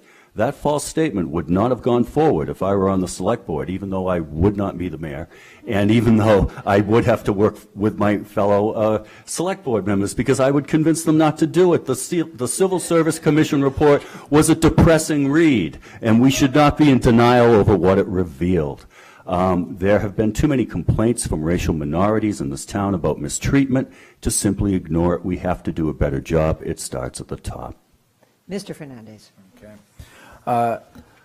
Just think for a moment if the answer was no. If the answer from our Select Board was no, we don't have a culture of institutional racism here. Just what does that mean? What does that mean for our response to racism in our town and in our country? The answer to us has to be, we need to look inside and see what kind of work we need to do. And that's for us each individually. I've got work to do myself, but also us as a collective. The answer has to be, we have to find where the institutional racism exists and root it out. We've seen, as Richard mentioned, through the 83-page document from the findings of the Civil Service Commission, and I stood right at that podium there, and I pleaded with our Select Board to actually accept the findings of the commission. And to actually move forward to settle this case with Gerald Alston once and for all. But that will not end our work here. And there are tremendous folks, a lot of them in the audience right now, that are working to address issues of racism within our schools and within our larger community. And I've been one of them, and I hope to continue doing that work on the select board. Thank you. Isaac. So I think I echo Raul in a lot of ways in that rather than maybe arguing over whether a label should or should not be applied to our government here in Brookline or maybe our community here in Brookline, what can we do to strive towards being a government and a community and an employer where that answer is unequivocally no? I think that's where we'd all like to see Brookline be, even if there are folks in the audience that maybe disagree about where we are right now. And so I think that as a community, we do need to be looking internally and asking some difficult questions. Are we doing everything that we can in order to hire, for instance, people of color? One thing that I'd like to do is that if you are a resident of Brookline, you can receive preference when you apply for a civil service job with the town. I think you should get that same preference if you're a Metco student that went to school in Brookline. We've chosen to welcome students into our community, and I think that we as a community need to be thinking about ways that we can honor that commitment even when folks aren't necessarily walking through our hallways. They're still part of our community. Very good. Thank you very much. All right, next question, and Raul Fernandez, we will begin with you. I'm going to combine two. Do you agree that the Select Board needs to reassert its authority over school building choices? And do you think that the Select Board are not the final decision makers? Should they have given equal votes to the school committee? This is a partnership, and it should be a partnership. Again, governing in this town and governing everywhere, frankly, should be about working with other people to govern. The school committee knows as good as anyone else in this town exactly what's happening within the schools and what it is that the schools need. And I think that they're really important partners for the select board in thinking about school siting. And I also will say, although it is not under the purview necessarily what happens in the schools of the select board, I don't think that the lives of our residents, including students and parents and families, starts or ends at the schoolhouse door. And so what you'll find in me is someone who's a vocal proponent for excellent and also equitable schools. And I look forward to working with the school committee on that. The idea that the select board should assert any kind of authority over the school committee is not one that I would subscribe to. Very good. Richard Nangle? The joint board for the purposes of choosing a new school should never have been formed. It's probably unprecedented in Massachusetts, and it has created all kinds of problems. I believe it should be dissolved. It should have been dissolved a long time ago. If it didn't exist in 2016, Baker would have been chosen by a 3-2 vote, and it would be 8 months into construction now. So it's had a deleterious effect on the process here. I'm not interested in being a select board member so that I can dilute my power by having 9 more people join me at the table to talk about things that they don't really understand. And the school board had a long learning curve on Article 97 and land use regarding public parks, and kept putting forward proposals that infringed on our public parks, which kept being rejected by the people of this community. And right now we have a situation at Baldwin right now that involves land use, which again was warned against by our town council, but we walked right into it, and that's why we have a lawsuit. Mr. Silverberg. Thank you. So ultimately, it is the select board's authority. And I actually think that if we just take a step back from the school specifics of this question, I think one of our greatest assets as a town, in our form of government and in our community, is in fact when we are able to welcome other people to the table that aren't necessarily willing to run for office, or if they are, don't want to go any further than being a town meeting member, and welcome their expertise into our community and our decision-making process. This is a process on the schools that has gone on for a particularly lengthy period of time. We started studying this issue before the iPhone was announced to the world, and by the time we're done building a school, there's a high chance that kids could be dropped off in autonomous vehicles. Part of that is that we've taken a while to do this, and it's been a very difficult process for a whole host of reasons. But another piece is that the world is changing faster than ever. And if as a community we want to be proactive and meet the challenges of tomorrow, we're going to have to roll up our sleeves and work on this together. And I think that means, where appropriate, bringing together the community and the experts within that can help us get there. Thank you very much. Raul Fernandez? You answered that question. I did. Okay, good. Thank you. Yes. Would you like to answer it again? We lose track sometimes too. It's okay. So now then, I started with you, so now we begin with you, Mr. Silberberg. I'm going to read this question because I had a particularly persistent person who actually wrote this in twice under two different headings, so we're going to try this. We have seen the charge that school enrollment will decline well over 800 students in the next 9 years, taking into account the planned 40Bs and right sizing of our spaces. In an age of climate crisis, how do you support building 2 127,000 square feet schools, which will be 5% walkable, not accessible to bike or public transportation, and one that will force 120 students onto buses every day? So there's a whole lot to unpack in this question. I'm going to try and do them in bullet points, and if you want to talk more, please come speak with me afterwards. So hypothetically, if we built a school where 100% of the people drove, and 100% of those people already drove to the schools that they went to but traveled fewer miles, that would actually be a net positive outcome. That's a hypothetical, right? We're not proposing actually doing that.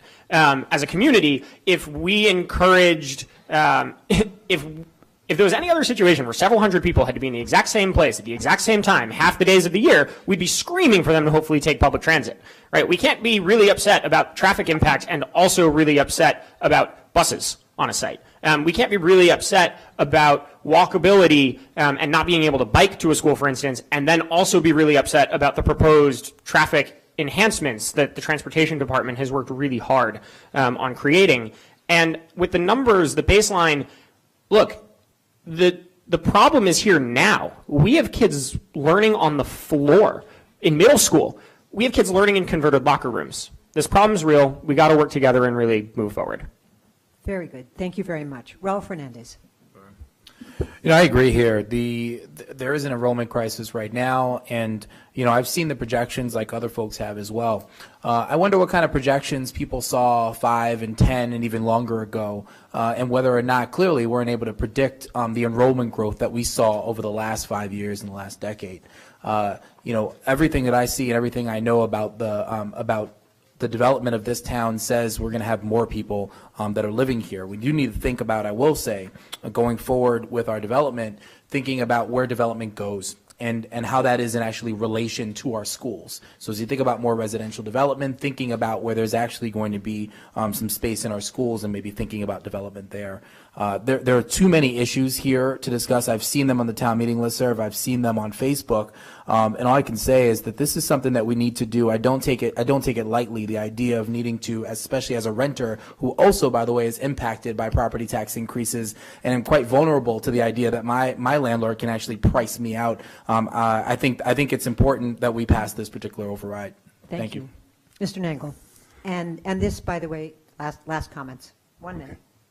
The lines on this chart that you can't see show that the school department overcounted by 400 the amount of students in projected enrollment, which is why all of a sudden last fall we saw a switch to overcrowding as the mantra and not future enrollment projections. Building a commuter school in this town is unnecessary. It's never been done here before. It's an environmental disaster to do so. We don't even need to. We can reuse at Newbury now, or we can build at Baldwin years from now. So we can end overcrowding now, or we can wait 5 years. Are we actually having this conversation? I mean, Baldwin was never more than a K-3 school. And let me say that if it was never a K-3 school, if it was just like a fire department annex to keep old tires or something, nobody would have ever said, let's use this old building and turn it into a school. It's a terrible location, and it's wrong for the community. Thank you all very much. And we're set Oh, no closing statements? Wait, no closing statements? No closing statement? No closing statement?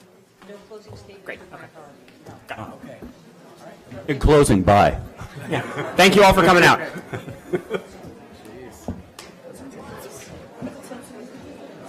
I mean, they're efficient. I'll give them that.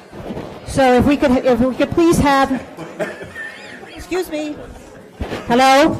Excuse me.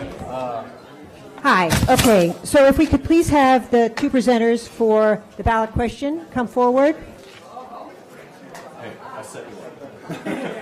And if we could also take 1 minute and have the candidates for town meeting members stand. Precinct 1 candidates. Change the colors a little bit. So you guys got to do the guys sitting there. Okay. Yeah. Okay, break.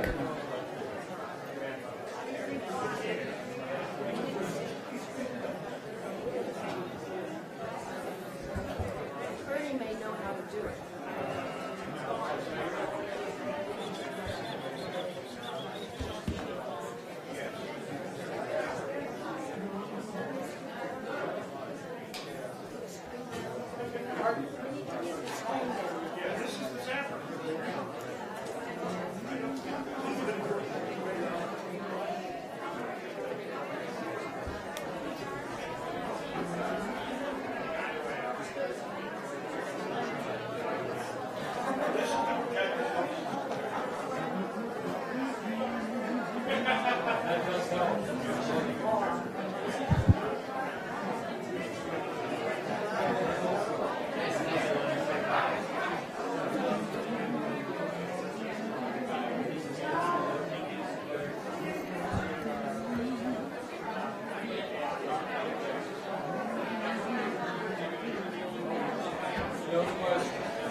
Can everybody hear me?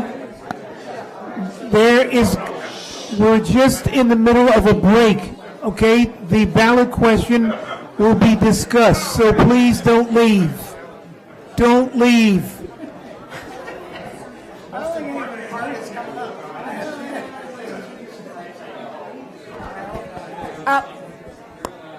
Can I get everybody's attention? We have another component coming in this discussion. We will have presentations both in favor and opposed to the upcoming ballot question.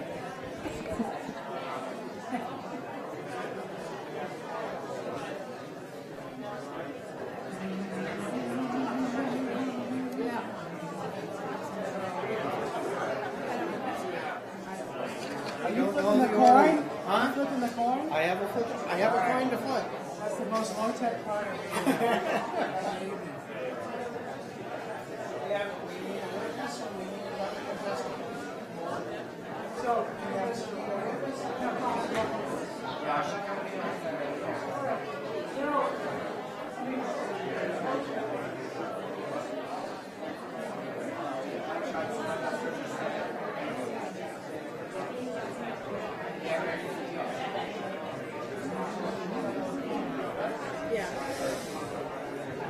So, seems like you get your, Yeah. you need it. Thanks to Howard. But my point is, to sneak into the mics, I have struggled with it myself. They're moving. Oh, no, I get that. This is a better mic. Yeah, so I'm Okay, gonna- but in that case, then you've got to share that. Yeah, of course, of course. Yeah.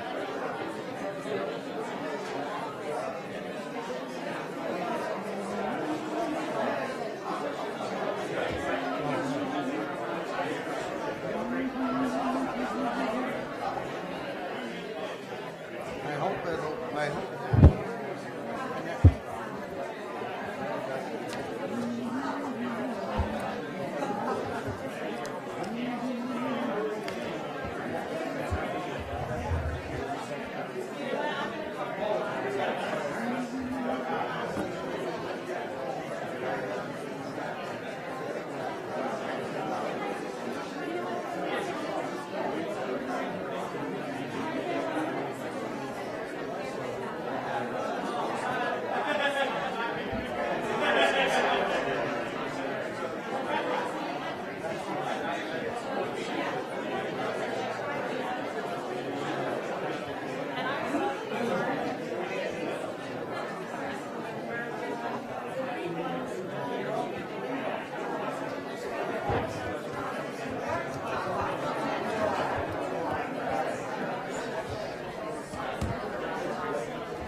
are we going to do the coin toss? You want to call heads.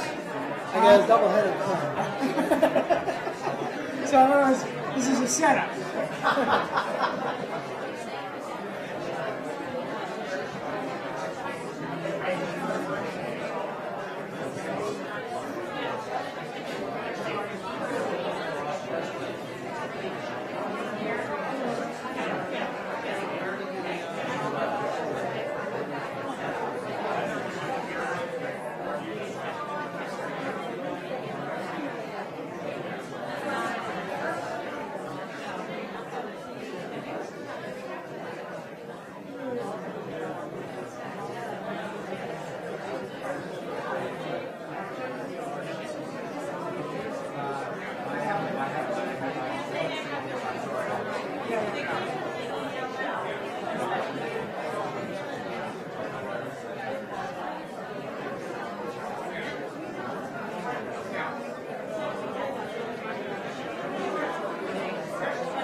Oh, that was not a handout.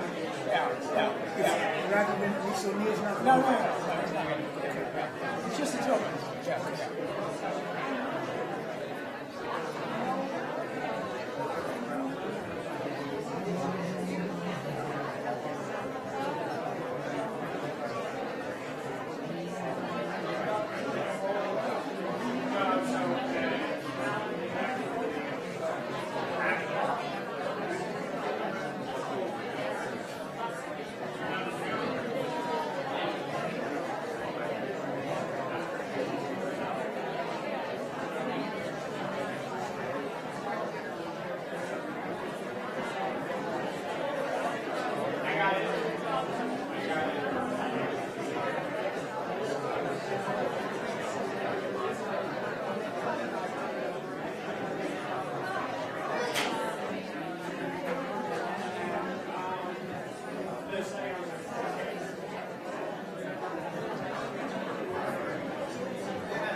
For those of you who are staying for the discussion of the ballot issue, please sit down and take your seats. If you are not staying, if you would please find your way to where the food is in the other room. We would appreciate it.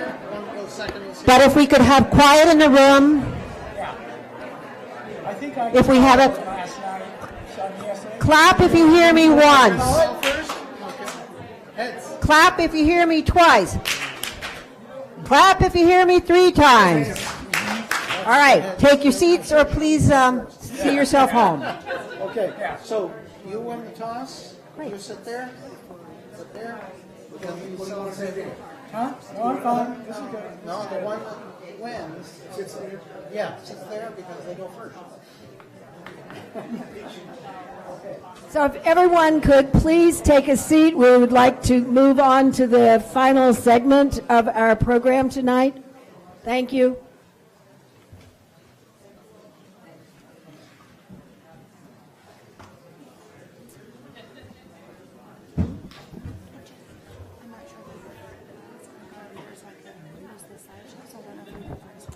All right. Now that we have a little bit of quiet in the room, and if people would again continue to take your seats, I'd like to invite the town meeting candidates to stand by precinct. Precinct 1. Precinct 1? Very good. Precinct 2? Precinct 3? Precinct 4?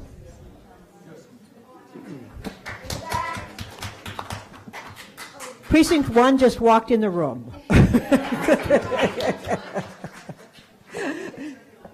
Precinct 5? Precinct 6?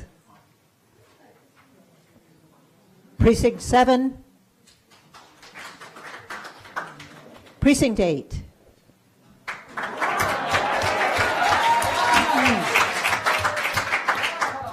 Precinct 9? Precinct 10?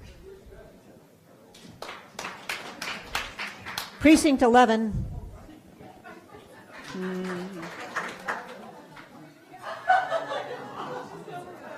No standing in the back? Okay. Precinct 12?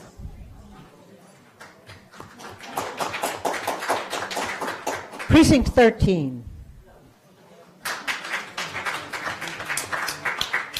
Precinct 14? Precinct 15? And Precinct 16? Precinct 2? We think there's a... oh. And it's nice to see you also represented in the audience. Now I'm going to turn the mic over to Betsy DeWitt. All right, I'm just going to make a couple of comments, and it's really to refer you to the literature that we provided. There is a handout that is described on the front, it's front and back actually, it says debt exclusion override ballot question, and it's a brief history of the recent Brookline experience with ballot overrides. And on the rear is a summary of the sort of technical explanation of Prop 2.5 that you would find on the Department of Revenue's website. And for those of you who have the League of Women Voters guide, on the back page there is the summary about overrides, and the real important thing is to understand the distinction between an operating override, which is incorporated into the tax levy and stays there, and debt exclusion override, which is tied specifically to a capital project for which the town must borrow money, and the duration is for the time of the borrowing, which is normally 20 to 25 years. So there is a significant difference between a debt exclusion override and an operating override. And in the voter's guide on the back page, you will find a summary of the pro override and con override and the sort of simple explanation of what the Prop 2.5 debt exclusion and operating overrides are. Now, I will return the mic to our moderator. Very good. Thank you all. All right. The pièce de résistance of the evening.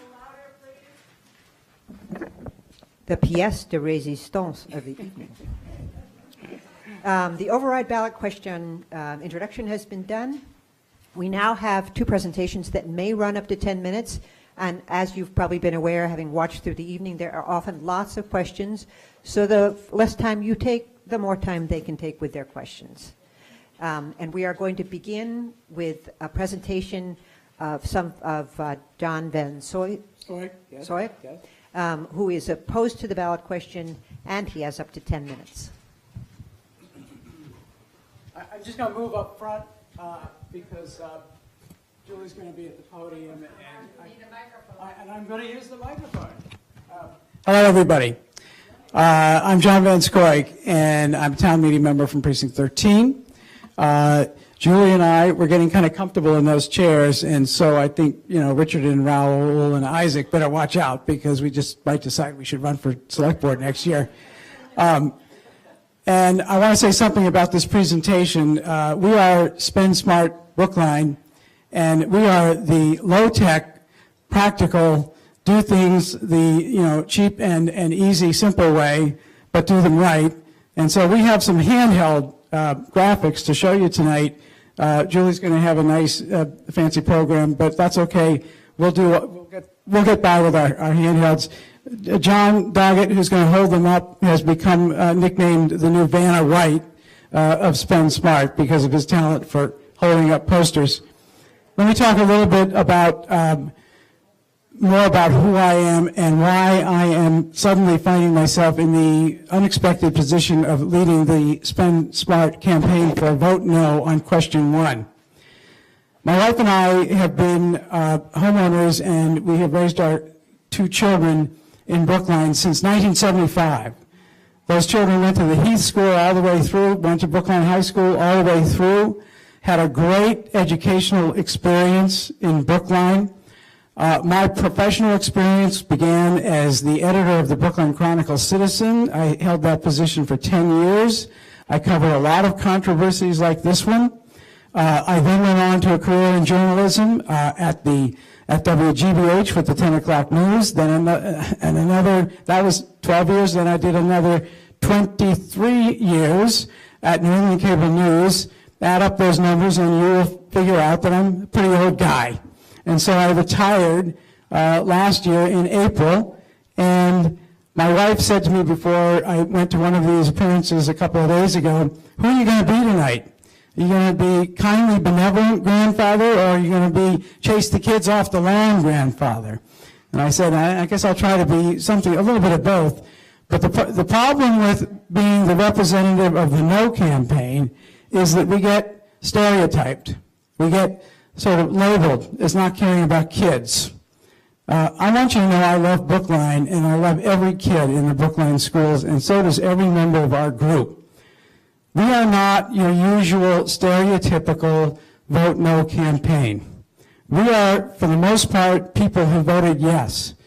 We are people, in my case, who go back to the battle over the Lincoln School. And when I was editor of the paper, editorialized for the new Lincoln School and saw that battle. We have an idea that in the case of the Baldwin School proposal, there is a mistake being made that is going to cost the town a lot of money unnecessarily, and the kids in the school system are going to feel that mistake because that means less money in the classrooms for those kids. So let's go specifically into why we say there's a mistake that's been made. And John's going to hold up some charts. And by the way, everything you see on these charts is data, projections from the Brookline Public Schools. These aren't our numbers. There's no fudging. This is the school department's numbers on charts. John, go ahead. Hold up that first one showing the change in the enrollment projections. John, I recommend that you come forward and stand in the middle. I think it is not clear where you were, that the TV camera thing will be able to record. Thank you, Betsy. All right? All right. I'm not even sure it's going to see it there, but I hope it will. All right? So I only worked in TV for 23 years. You would have thought I'd figure that out. Thank you very much, Betsy. Okay. All right, here we go. What John is holding up shows you the red line, which was the school official projection of enrollments as of spring of 2018. And by the way, it was when those projected enrollments were in effect that the so-called three-pronged solution came up. Now you see on the green line what happened after John Doggett himself, Vanna White there, was one of 2 people who caught an error, very fundamental error in the school department's numbers. They double counted quite a lot, and they had to revise their numbers. So the green line is also the school department's revised numbers. I don't need to tell you, it shows this upward trend in enrollments, which is real, which has strained the school system, no doubt about it. It shows you that upward trend leveling off and going down. That's the school department's projection, not our school department's. Okay, John, the next line chart of the enrollment issue. This next chart shows you what will happen under the school department's projections, their projections, not ours, to enrollment as compared to the capacity in the schools. And keep in mind, there's going to be some changes in that capacity because we have the Driscoll project, which everybody, including Spend Smart Brookline, wants to see approved. And then we have the forthcoming Pierce project, which everybody in Spend Smart Brookline wants to see approved. Those are going to increase capacity in the schools. So you see in the filled-in colors of the chart what is going to happen to capacity in the schools. And you see that two things happen. By fiscal year 23, fiscal year 25, you'll see the green line cross into the colored areas of the chart. That is when capacity now matches the projected enrollments. We have the capacity to meet the enrollments. That's fiscal year 25, not that long from now, just about maybe a year after we might have a Baldwin up and running. Then what happens? By fiscal year 29, the enrollment downtrend continues, the capacity increase continues, and now we are 370 seats in excess of what enrollment is projected to be by fiscal year 29. So what does that mean? The Baldwin problem has taken care of itself. We don't need Baldwin. That is the message of No on Question 1. Baldwin is an $88 million project. If you don't need it, don't build it. We can use that $88 million in a variety of other ways. One of the ways we can use it, by the way, is some strategic and quick planning, if we should be so fortunate as to get Newberry, to use the available Newberry space for some immediate relief of capacity issues in the Brookline school system. So the second thing I want to talk about is how did we get here? How could we be in the position of proposing to spend $88 million on a school we don't need? I'm going to go one step further. Not only are we proposing to spend $88 million on a school we don't need, we've already spent $5 million on 0.2 acres of property so that that school, which is so poorly planned as to where it's located, can have a play space under a wing of the school with a play space on top of the wing of the school. That's how poorly sited the school project is, and we spent $5 million on 0.2 acres just for that piece of this proposed Baldwin project. How did we get here? John, who up the first of the two, the 40% of school enrollment lives within a quarter mile. So what you're looking at, circles, that's the existing school, K-8 schools. Oh, I've got 2 minutes. Okay, I'll talk faster, even faster. Yeah, and you will see that this is from a consultant study done for the public schools of Brookline, which pointed out something that is very essential to the people of Brookline, always has been, I think always should be. Walking to schools is an essential value in Brookline. Neighborhood schools is an essential value in Brookline. That's why they bothered to point out the existing schools, 40% of school enrollment lives within a quarter mile of the school they attend. They pointed that out as a goal for the school that would be, the site that would be selected for the 9th school, and we can go to the next chart, John, thanks. And so what happened when they applied that goal to the search for a site? Well, initially they had 26 sites. Then they reduced the 26 to 6. And that's where this particular illustration comes from. And the thing that is odd about it in terms of the Baldwin project is that Baldwin isn't even on it. Baldwin is under the key to this map. It was so disregarded as a viable site for a walkable neighborhood school that by the time they came up with the map of the proposed sites, they put the key where Baldwin is. So that's where we are. A mistake was made. It was made because you heard it referenced earlier in the select board debate.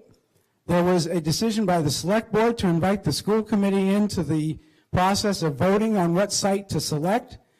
I don't agree with that, but they did it that way. Those two groups could have united behind one of the first choice selections of the 6 that you saw. Of the 6 that you saw, they narrowed it down to 2, Harvard Street, the Stop and Shop site, and the Baker School District. They saw 11 acres at Baker. They said we ought to be able to solve an enrollment problem with some additional capacity at Baker. Those were the 2, not Baldwin. But the select board invited the school committee into the process. School committee has 9 members. Select board has 5 members. All of a sudden, they were at a stalemate. A solution that represented a uniting of people in Brookline, which we are totally for, would have been for one of those 2 groups to say, look, we're not getting anywhere. We have 2 first choice sites. Let's one of these 2 sides yield to the other. It's got to be Stop and Shop or it's got to be Baker. They couldn't do that. So what do we end up with? In desperation, and it really was in desperation at the last minute in the process, they come up with this so-called compromise, but it was really just choosing the worst of the last of the available choices, one that they had sort of put aside, and now all of a sudden it became their first choice, and they've been trying to justify it ever since. Time has run out for justifying it. It's the wrong place, the wrong time. We don't need it. Vote no on question 1. Thank you very much.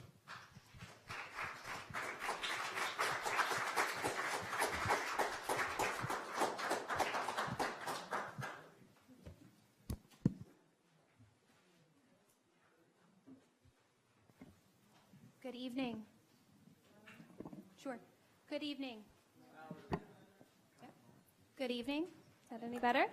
Okay. Be very close to the mic. I'm Julie Schreiner Oldham. Sure. I'm Julie Schreiner Oldham. I am currently the vice chair of the Brookline School Committee. Is that good? Okay, thanks. So the vice chair of the Brookline School Committee. I was also the co-chair of the Baldwin School Building Committee, and I'm the co-chair with Nancy Heller, who's here tonight, of the Yes for Brookline for the override campaign. Now, I realize as we've been out the last couple of weeks that I've had a real advantage in my role as on the school committee over the last few years. And I've also had an advantage as having children who are currently in the schools. And so what I wanted to do a little bit tonight is to help, and what I've been trying to do as I've been talking to voters, is to help really go back to why we're here and how we got here. And so the why, I think, and as I was saying, my role in school committee, I've had the advantage of actually being in all of the buildings. So this past fall, along with Superintendent Bott, I toured every K-8 school. We sat down with every principal, and we asked them what was working and what was not working in their school buildings. Except for the Coolidge Corner School, every principal told us that their school building was not working for their school. They gave us example after example after example of how their school lacks space and as a result provides them with challenges and difficulties that they are not able to overcome to educate our students. In the public schools of Brookline, our school buildings are not working for the number of students that we have. And in particular, they are not working for our English language learners and our students with special needs. Now, it's not the case that the Yes campaign and those of us who support these projects feel that the No campaign doesn't care about the kids. But I do think that there is a lack of information and a lack perhaps of knowledge of what it is like inside the buildings. And so I want to share some examples with us here tonight and give us a glimpse into what it's like today for our students, our principals, our teachers, and our administrators. So first I want to introduce you to Emmett. And we have permission of Emmett's mother to use his photo today and his story. Emmett is an 8-year-old in the RISE program at Runkle. He was diagnosed with autism at the age of 2 when he changed from a chattering, expressive toddler into a child with a 3-word vocabulary. With the intensive help provided by BEEP and RISE, which is a program for students with autism, Emmett began to speak again. But the overcrowding at Runkle has forced Emmett to have most of his speech classes in noisy hallways or crowded cubbies. Now you see here this picture, you'll notice it's actually labeled cubby in the classroom. This space where we have a student, and it just happens, when we took this picture, he didn't realize, this is actually Emmett in the class. His mom said, wait a minute, that is actually my son in a cubby learning. That is what is happening in our classrooms today. Now you might ask, well, why? How does Baldwin help Emmett? How does Baldwin help Runkle? Well, as part of the Baldwin program, we will have there will be several components of the Baldwin program. The first is a RISE program for students like Emmett. It will move students who are currently at Runkle over to the Baldwin program where they have the appropriate amount of space to learn. In addition, Baldwin will have classrooms for our English learner some of our English learner language. English, gosh, I know, I guess I'm having a lot of trouble tonight. For our English language learners, and 2 classes of each grade pre-K through 8. Now you'll hear 2-section schools, 3-section school. What does that mean? A 2-section school means that it has 2 appropriately sized classrooms for every grade pre-K through 8. In total, the Baldwin School will provide space for approximately 450 students. Other examples of the overcrowding that we have storage closets that are used for small group learning. I'll point out again, this learning space is actually labeled storeroom because it is a storeroom. We are teaching children in closets. We have this closet. It's an office.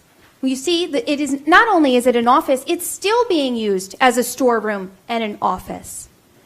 We have principals. This is the office at one of the schools that has almost 800 students. It's the office for the two principals and 1 vice principal in this space. You'll see that tiny, tiny little child's desk in the corner.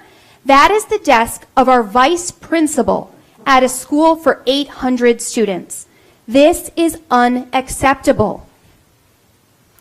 Now, we heard earlier that we've really changed the tune here, that the school committee and the select board and the superintendent are asking for this school now because they're saying, we originally said there's this crazy growth, and now there's not. And before we were saying we needed it for just the crazy growth that was happening, and the whole world has changed. I'm going to take you back 2 years ago, in February of 2017. This is a memo to the school committee from Superintendent Bott. 2 years ago, the superintendent was saying the need for a new elementary school is goodness, I'm really having trouble tonight. The need for a new elementary school results from the unprecedented enrollment growth experienced in Brookline over the past 11 years. Without any additional enrollment growth, the need for a 9th elementary school is clear. And this is what the school committee has been saying for years. This is what the superintendent has been saying for years, and it continues to be the case. If we go to June, when we made the decision, the select board and the school committee made the decision to proceed with feasibility study for Baldwin and Driscoll. At that public hearing, we were provided with a chart that shows this growth that we've seen. The prior 5 years, there's been an increase of 415 students and 10-year overall increase of 789 students. What John was talking about earlier was that there was in fact a mistake with this chart. There is in fact, these numbers were not correct, and we're providing here is a revised version of what the correct enrollment report shows. This is the difference. The original 10-year increase was 789. The revised 10-year increase is 649 students. This is the slide that was provided about enrollment at the meeting where we made the decision to move forward with Driscoll and Baldwin. When we're thinking about projections into the future of what might happen with the schools, how many children there might be in the schools, we need to all remember what enrollment projections are. They are a tool. They are an imprecise prediction tool that is used to make our best informative decisions about what might maybe happen in the future. What we know is that today in our schools, we have 5,856 students in our K through 8, and we do not have space for them. If in 10 years our enrollment projections go down, and if in 10 years let's think about the 10 years. These are children that will not even be born for 5 years from now. That's what we're talking about trying to predict. And I want all of us to take a minute to just pause to think about what might be happening in your own neighborhood. For me, a couple of weekends ago, one of the houses across the street popped up on the market. I had the pleasure of meeting the new family that's moving into the home. The house was formerly owned by a couple whose grandchildren lived in California. Now, the house is being purchased by a family with 2 children. They're 4 years old and 2 years old. I live in Precinct 15. Those children will now live in Precinct 15. They will hopefully be able to attend the Baldwin School when it's opened in the fall of 2022. And that's what we're here to ask you for today. We're here to ask you for a school to help us educate the students who are here and the students who will continue to be here into the future.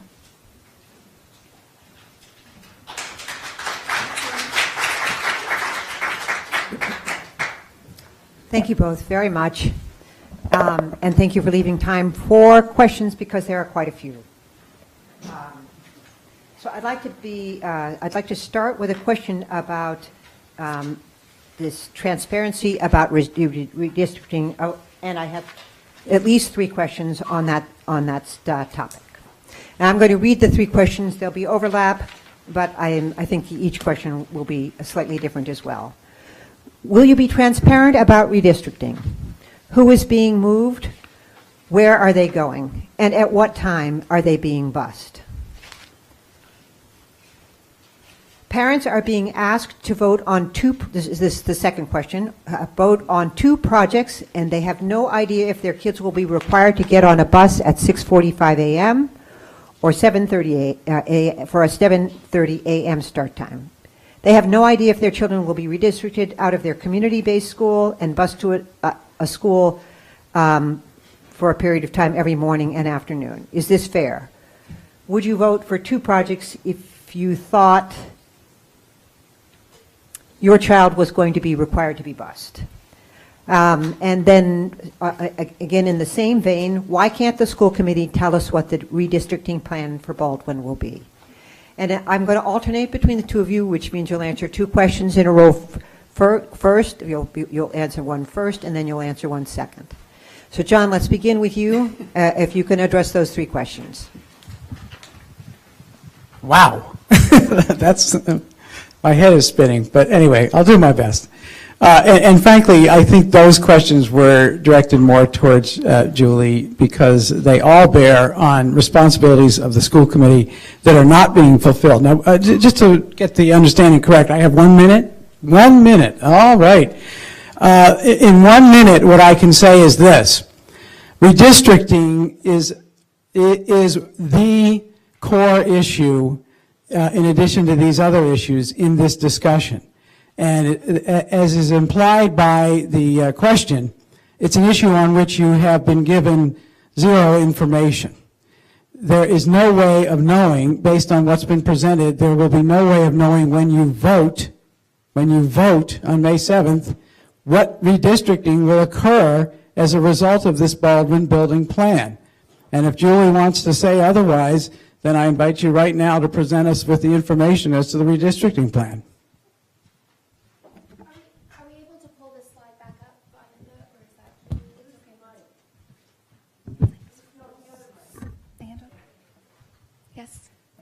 She's asked for the slide back. I was asked to remove the slide. Let me see how quickly I can add that back. Sure. Thank you. Would you go ahead and address your question to the best of your ability? Sure, I'm happy to. And if we're able to get the slide up, the next one in the series would be helpful.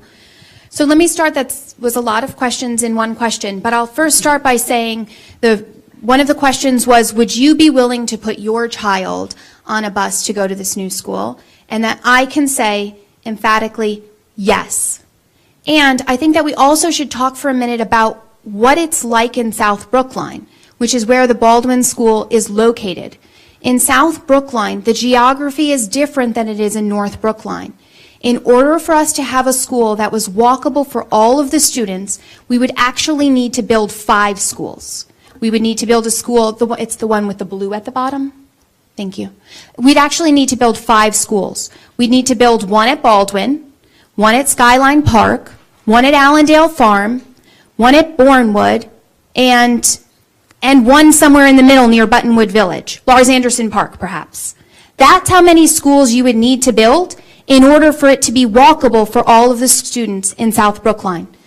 Walkability is absolutely important, and adding a new school adds new walkability, because students who are not able to walk to their school today will be able to walk to the Baldwin School.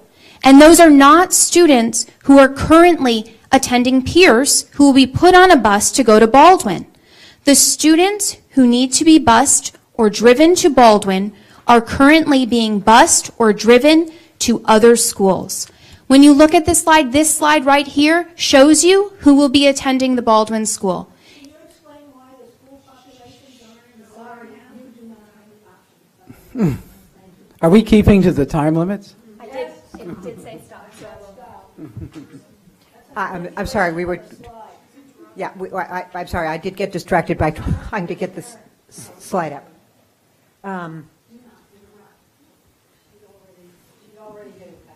Yes, thank you. Okay, so we'll be done, and I am going to leave the slide up unless there's some objection from the audience about leaving it up, because she may wish to refer to it, and she may get another question where she's able to use that slide. Or is this the slide you had in mind? Yes, okay, great. All right. There are several questions also about Baker. I'm going to read the following one. How did the school committee decide not to right-size the existing Baker for $20 million on Baker's 11 acres rather than build Baldwin for $88 million on its 11-acre site? Sorry. That's not what it says, but I'm stand corrected. Very good. So, Julie, we begin with you. So the cost of right-sizing Baker and adding the needed capacity at Baker is not $20 million. The cost of doing that, as had been shown by studies and was presented to the school, as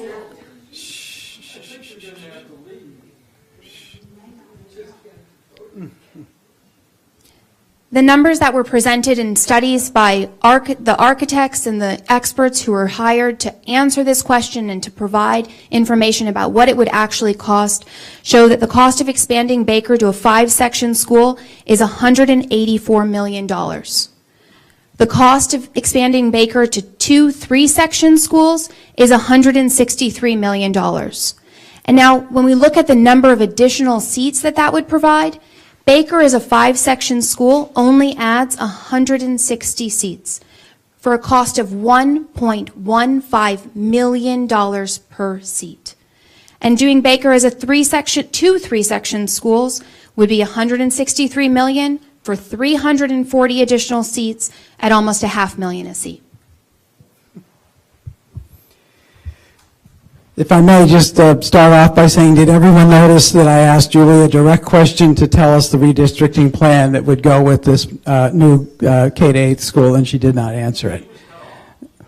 Oh, she had a minute and she launched into something else altogether. I'll give her a second chance. Next time you have the mic. I know I'm stopping your time, but I'm going to address the audience. I know this is fraught, and I can tell because of the energy in the audience this is fraught. Brookline is a place I expect to see handled fraught with dignity. And I am asking you, please, let the speaker speak. You've been invited to ask questions. I'm going to ask as many as I can, and I'll stay as late as we can. But please, let the speakers have their say. If I didn't have this mic in my hand, I'd be applauding. Yes, please. All right, so I have 1 minute on this Baker question. And I always feel a little bad after these occasions if I have been correcting information, but I'm sorry, I have to correct information again. Julie cites figures for what it would cost to do a Baker project, which, by the way, Julie was the leading opponent of there being a Baker solution to our over-enrollment problems in the schools. So she cites a cost, and she cites numbers. Oh, you know, a 5-section school at Baker would cost X, you know, 100 million, 115 million, whatever she said. And then she says that comes out to over $1 million per classroom. Added. She's talking about rebuilding a school. We're rebuilding Driscoll. It's going to cost $103 million. It's going to be a slightly larger school. It's a worthwhile project. We should do it. And it shouldn't be bundled with Baldwin. We wouldn't be here tonight if it had not been bundled with Baldwin. You don't get the true cost of a project by subtracting all of the seats except the new seats. Okay, thank you very much. So this is a new question, and therefore, John, we begin with you. What will happen to the schools if no prevails? I love thinking about the possibility that no prevails because we are such underdogs in this campaign, and we are doing our best. They say that we have all the money. They have the money. They say that we have all these advantages. They have a tilted playing field, which was arranged by the select board, that forces you into either saying yes to both projects or no to both projects. What would happen if there was a no vote is that immediately the strongest voices in town for a revote on Driscoll within 35 days, which is what the law allows, would be Spend Smart Brookline, us. And we're all already getting pushback from people saying that isn't going to happen. They're saying it because they want the Driscoll parents to be afraid that they're not going to get their school if question 1 fails. We pushed for Newberry, and we got a unanimous vote at town meeting. We'll push for the revote on Driscoll, 4 sections, and we'll get it. Julie, same question. So I think I'm actually exactly the opposite as John. He enjoys thinking about what might happen if no happens, and I am frightened to think about what might happen if no happens. And that's because I have children who are in these schools. I see every day, and I talk to parents every day whose children are experiencing what it's like to have lunch at 10:15 in the morning, what it's like to have instruction that takes place in elevator bays, in little cubby spaces outside of the elevator. If no happens, we are not moving, we're restarting. We're back to the drawing board. It doesn't make sense for us to just move forward with a Driscoll plan as a 4-section school. There are lots of things that would have to be reconsidered. We'd be back here talking about whether to build Driscoll as a 5-section school. We'd be back here talking about whether to use Old Lincoln as a school. We would be back to the drawing board. Thank you, and thank you very much. Okay, so there have been several questions on this issue as well. Why not unbundle? Why not let the voters decide separately? Julie, you have this question first. Sure. So I think that the reason that these questions are bundled together is because they are part of a 3-pronged plan. We do not have a solution for the overcrowding in the schools if just Driscoll passes. We do not have a solution to the overcrowding in the schools if just Baldwin passes. We need both of these projects, and having them bundled together is the most honest way to let the voters know that we need both of these projects. And as I was saying, if just Driscoll were to pass, a very real possibility would have been that Driscoll was built as a 5-section school. And that's not what the voters are expecting as we're going through this process. If that's what happens at the end of the day, if it fails and we keep going forward, we need to restart, rehave those conversations, and come back to the drawing board and decide how to proceed. And that's why they're bundled together. Thank you. John? Thanks. John, could I ask you please to sit? Oh, okay. I thought since she was occasionally going to use the podium that maybe I would just step forward. That's fine. And I just want to get back to what would happen in Julie's version versus what what I told you earlier. If she got you good and scared, that was pretty much the reason for that answer. There is a major part of this that isn't being really discussed in that answer, and that is Newberry. And Newberry, again, had the unanimous support of town meeting. Everybody in this room needs to know something essential about Newberry and the vote on May 7th. There was a round of bids this past Wednesday. There'll be a second round of bids on this coming Wednesday.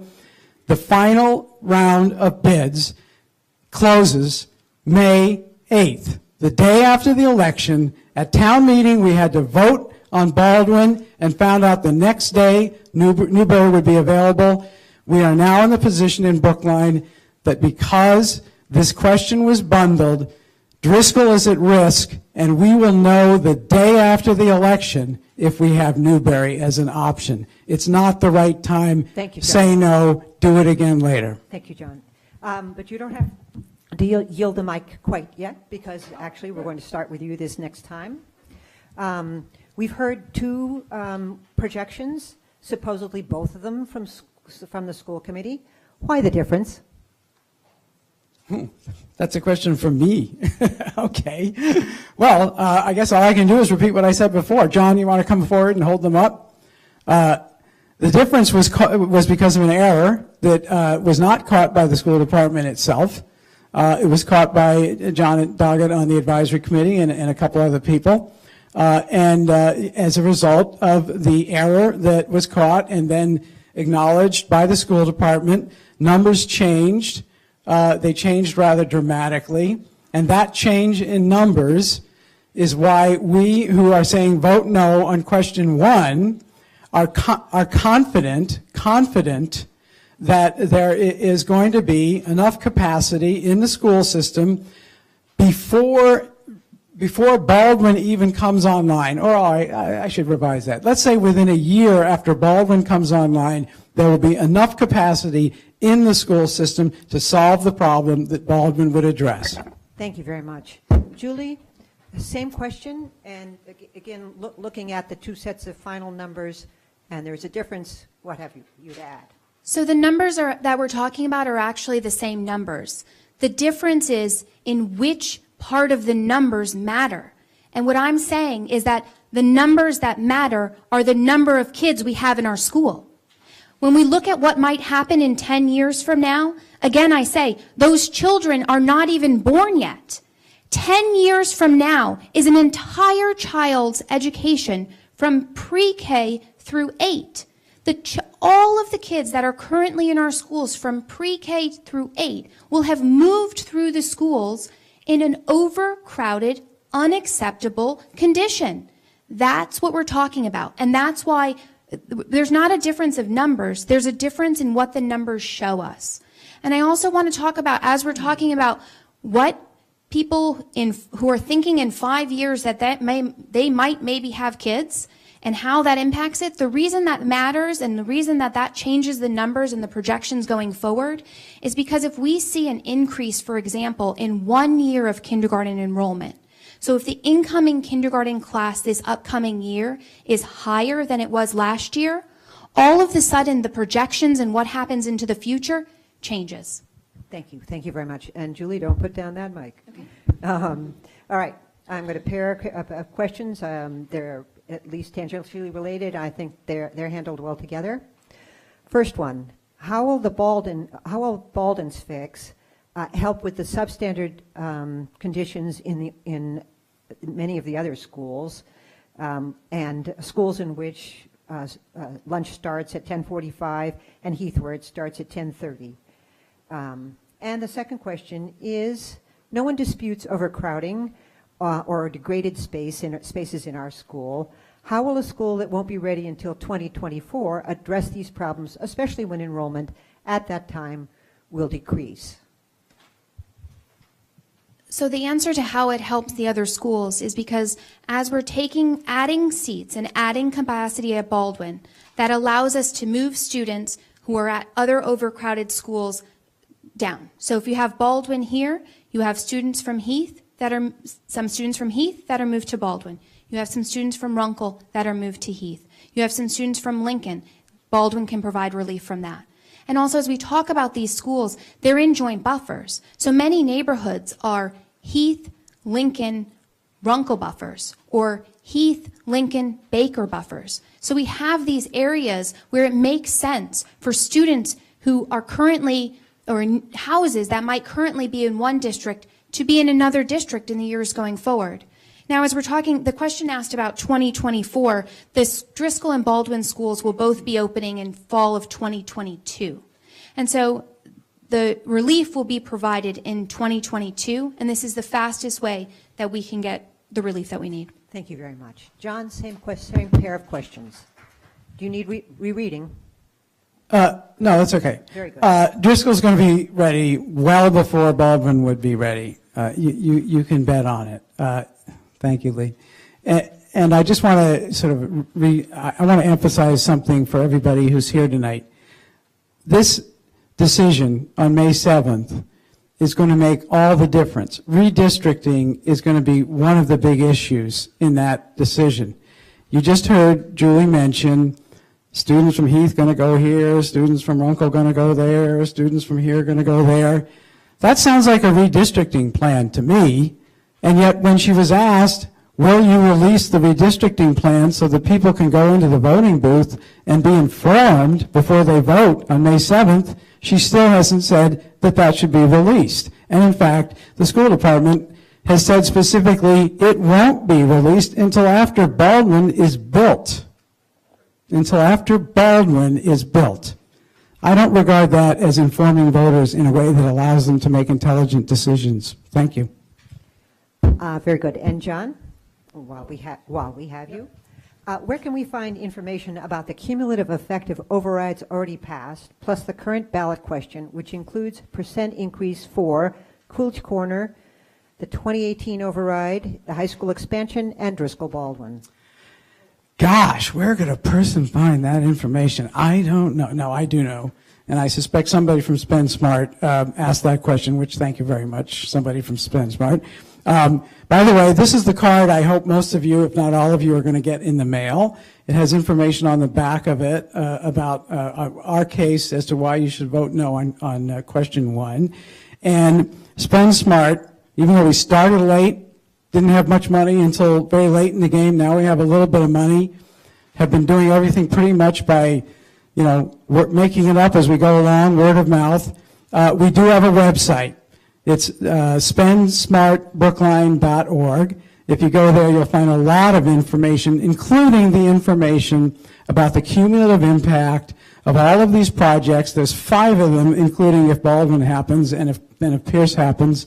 They do have a huge impact coming up, $650 million in added debt in the next 5 years. That's going to impact your taxes. We're not even against most of that debt. We're just against Baldwin because it's not spending smart. So the increase that we would see for the Baldwin and Driscoll project is 6.2%. So when we think about what we're voting on in this vote, it's 6.2%. Now, without these overrides, the increase is 25%. And so if you don't like Baldwin, as we're talking about these increases and we have money, and it's a lot of money. We're asking, these are expensive projects, and we're asking for an investment into our students and into our schools. But if you don't do Baldwin is $83 million of that. It's less than 3% of the overall increase. So the cost saving that we would have by not doing the Baldwin piece is very small. And as we're looking at other options that we would have to do instead to gain the capacity that we need in the schools, those other options are much more expensive than Baldwin. Every time I hear Spend Smart Brookline, am I getting the stop? Oh, okay. Yep. Well, then I'll save the rest for later. Okay, good. Thank you. Okay, and pick up that mic again. Now, I'm not sure whether the audience has additional questions. I do have one more card I can read.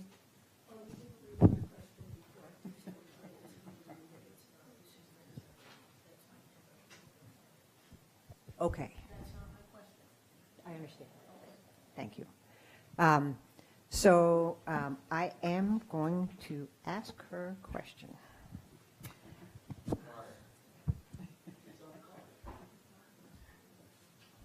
I am familiar with her question. I think I asked one that was tangential, but I am going to ask the very specific question that she asked. Okay, and in the meantime, I'm going to give you a question to talk about while I do this. So given the, again, Julie, we're starting with you. So thank you. I appreciate that feedback. Is this better? Yes. Good. Okay, we'll stay right here. Given the facts that were presented, Julie, in your presentation, why is the conclusion, therefore, that it has to be Baldwin? So at some point in time, we have to move forward. And so we're there. We're at the point. If you don't agree with the projects, then vote no. But then we're back to the drawing board. We've been at this for 12 years, and we've considered Stop and Shop and Amory and Baldwin has been, all of these options have been considered, and the select board and the school committee together made the decision that of the options we had, the Baldwin project compared with the Driscoll and the Pierce projects were the best way for the town to move forward. And Baldwin will be a fantastic school, and that's why. John, same question. The decision they should have made and could have made 2 years ago, imagine where we'd be if they made this decision 2 years ago, was to build a walkable neighborhood school at the Stop and Shop site or a walkable neighborhood school in the Baker District. We'd be 2 years into construction on whichever one of those two they chose. They failed to make that choice. They failed to respect walkability and neighborhood schools as essential values in Brookline. They failed to respect voters because they forced us into a situation where, because they couldn't agree, we now have to accept a second-rate choice. And then they tried to solve that whole problem of it being a second-rate choice that really wasn't preferred by people by bundling it with Driscoll so that we really wouldn't have a choice. And that we would be disenfranchised if we thought the vote for Baldwin should be no and the vote for Driscoll should be yes. I believe in choice, not no choice. Thank you, John. And John, while you're at it, what is your response to voters who have been disenfranchised by having their ability to cast a separate vote for each of the two decisions on two different building projects, each with its own tax increase implications taken away from them? I think I wrote that. I think I wrote that question. No, I didn't write the question, but obviously I just kind of answered the question. I think it stinks, to deny us this choice. It is disenfranchisement, and I want to say something tonight about this business of being civil in our discussions, and we really have to be. And I know I get kind of overexcited sometimes, and that's maybe part of my nature, but I think it stems from the fact that we've been put into a position by a decision of the select board against the pleas of 106 town meeting members and an almost equal number of citizens. Please let us decide for ourselves whether we agree with you on Baldwin. Please don't force us into only voting against Baldwin by also voting against Driscoll. We want Driscoll. We don't want Baldwin. Don't take away our ability to think for ourselves and make that choice. Does that make you angry to know that choice was taken away from you? It sure makes me angry, and that anger sometimes wells up and it sometimes shows.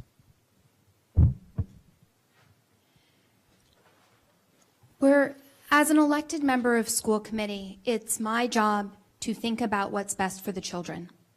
And that's why these two projects are bundled together, because that is what is best for our children, and that is best for our schools. Now, as we think about these, I'm very confused every time I hear Spend Smart Brookline, because Baldwin is, in fact, the smartest way that we could be spending our money to solve the problem that we have in Brookline now. We need the capacity, we need Baldwin, we need Driscoll, and we need the renovation at Pierce.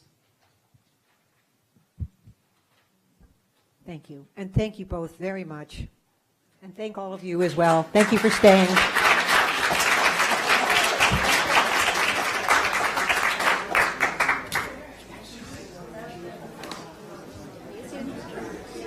See you tomorrow.